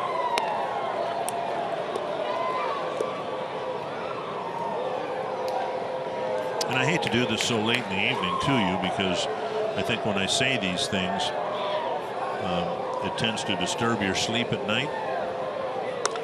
I'll get over it. Go ahead and say it. If Gibson gets this tonight, and if no other American League pitcher has a complete game, with nearly 2,000 games played, this would be the 35th complete game, and that's counting the 8-inning losses. And the 6-inning complete game. And the 6, that's right. That would count that one as well. 1-2. And there's the first out. And a strikeout for Gibson. That's his 4th of the ball game. What's next for the Twins? A flight to Kansas City. And then what's next for you, our viewers? A 4-game series, all 4 on TV. Twins have had a terrible time with the Royals this year. It'll be Tyler Duffy against Dylan G. Thursday, pregame at 6:30, and then you see the other pitching matchups. And it should be a great one Sunday afternoon. Danny Duffy's been outstanding for the Royals, and if you've been paying attention, you know Irvin Santana's been very good for the Twins. Big swing by Jeff Francoeur. Yeah, Jeff Francoeur getting in at bat here.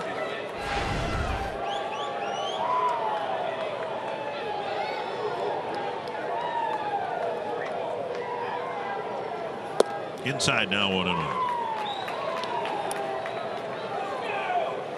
Francoeur struck out in the 7th inning. A big matchup with Irvin Santana, and Santana got him on a pair of 94-mile-per-hour fastballs. Yeah, up in the zone. And now down on the knees, and it's 1-2.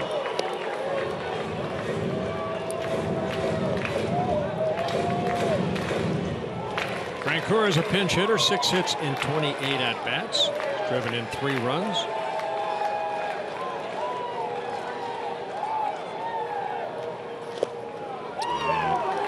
Centeno gathers it in.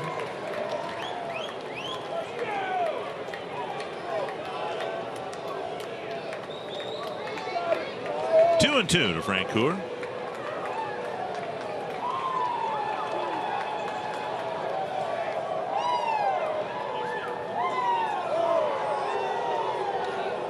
Saying he had a little trouble seeing the sign that Centeno put down.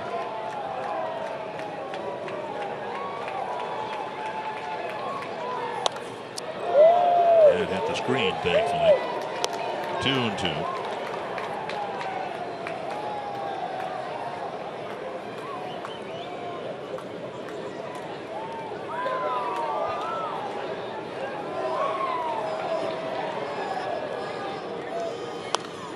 Another one fouled back. Francoeur, and then the fans who have stuck around here have stuck around to see Dansby Swanson have one more at bat. And the Twins hope it will be against Kyle Gibson. And finally, Francoeur succumbs to a breaking ball, 2 down. A good slider right there, strikeout number 5.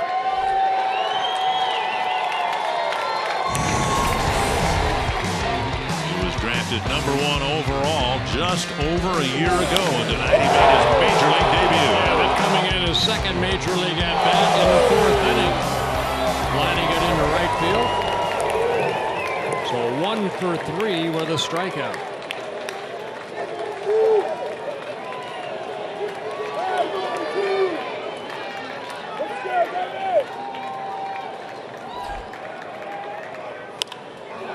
Foul down the right field line, 1 strike.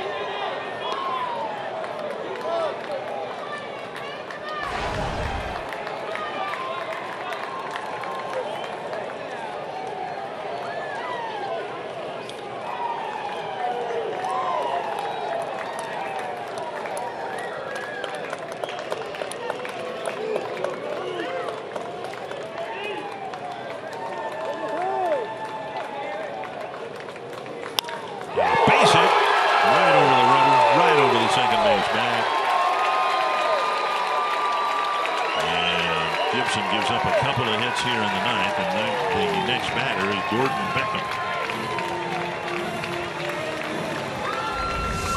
Well, another fastball.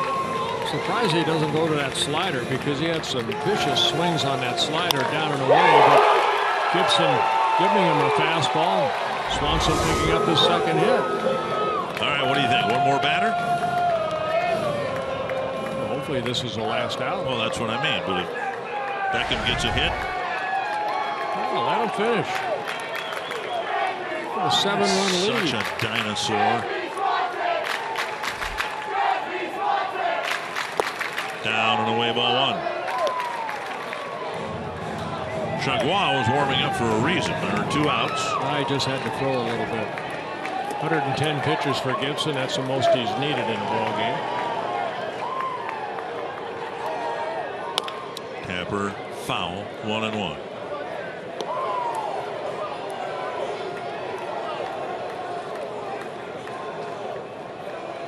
Well, I'm not not so sure that the 4 runs the Twins didn't score in the top of this inning haven't kept Gibson in this game here. If it's 6-3 and the tying runs on deck, might not have been Chagua warming up. It might have been Kinsler. Tapped foul. Would be a save situation right now without those 4 runs. 1-2. But it's not. So let the kid finish. This is his 90th major league start for Kyle. Looking for his 31st win. And his first 9-inning complete game.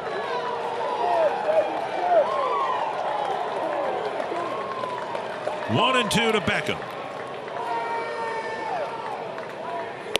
Very high.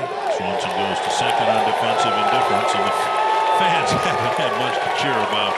And they're all excited that Swanson has gone to second on defensive indifference. And they don't know that. They think he got to steal the base. Huh?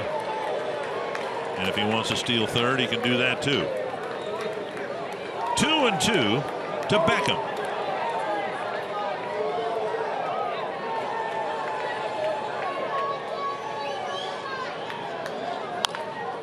Another chopper foul.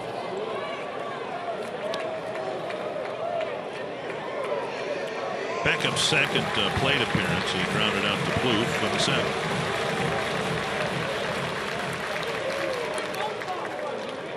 Yeah, that was a nice play by Plouffe. Remember, it was that swinging bunt that Trevor had to come in and make a good throw over to Vargas.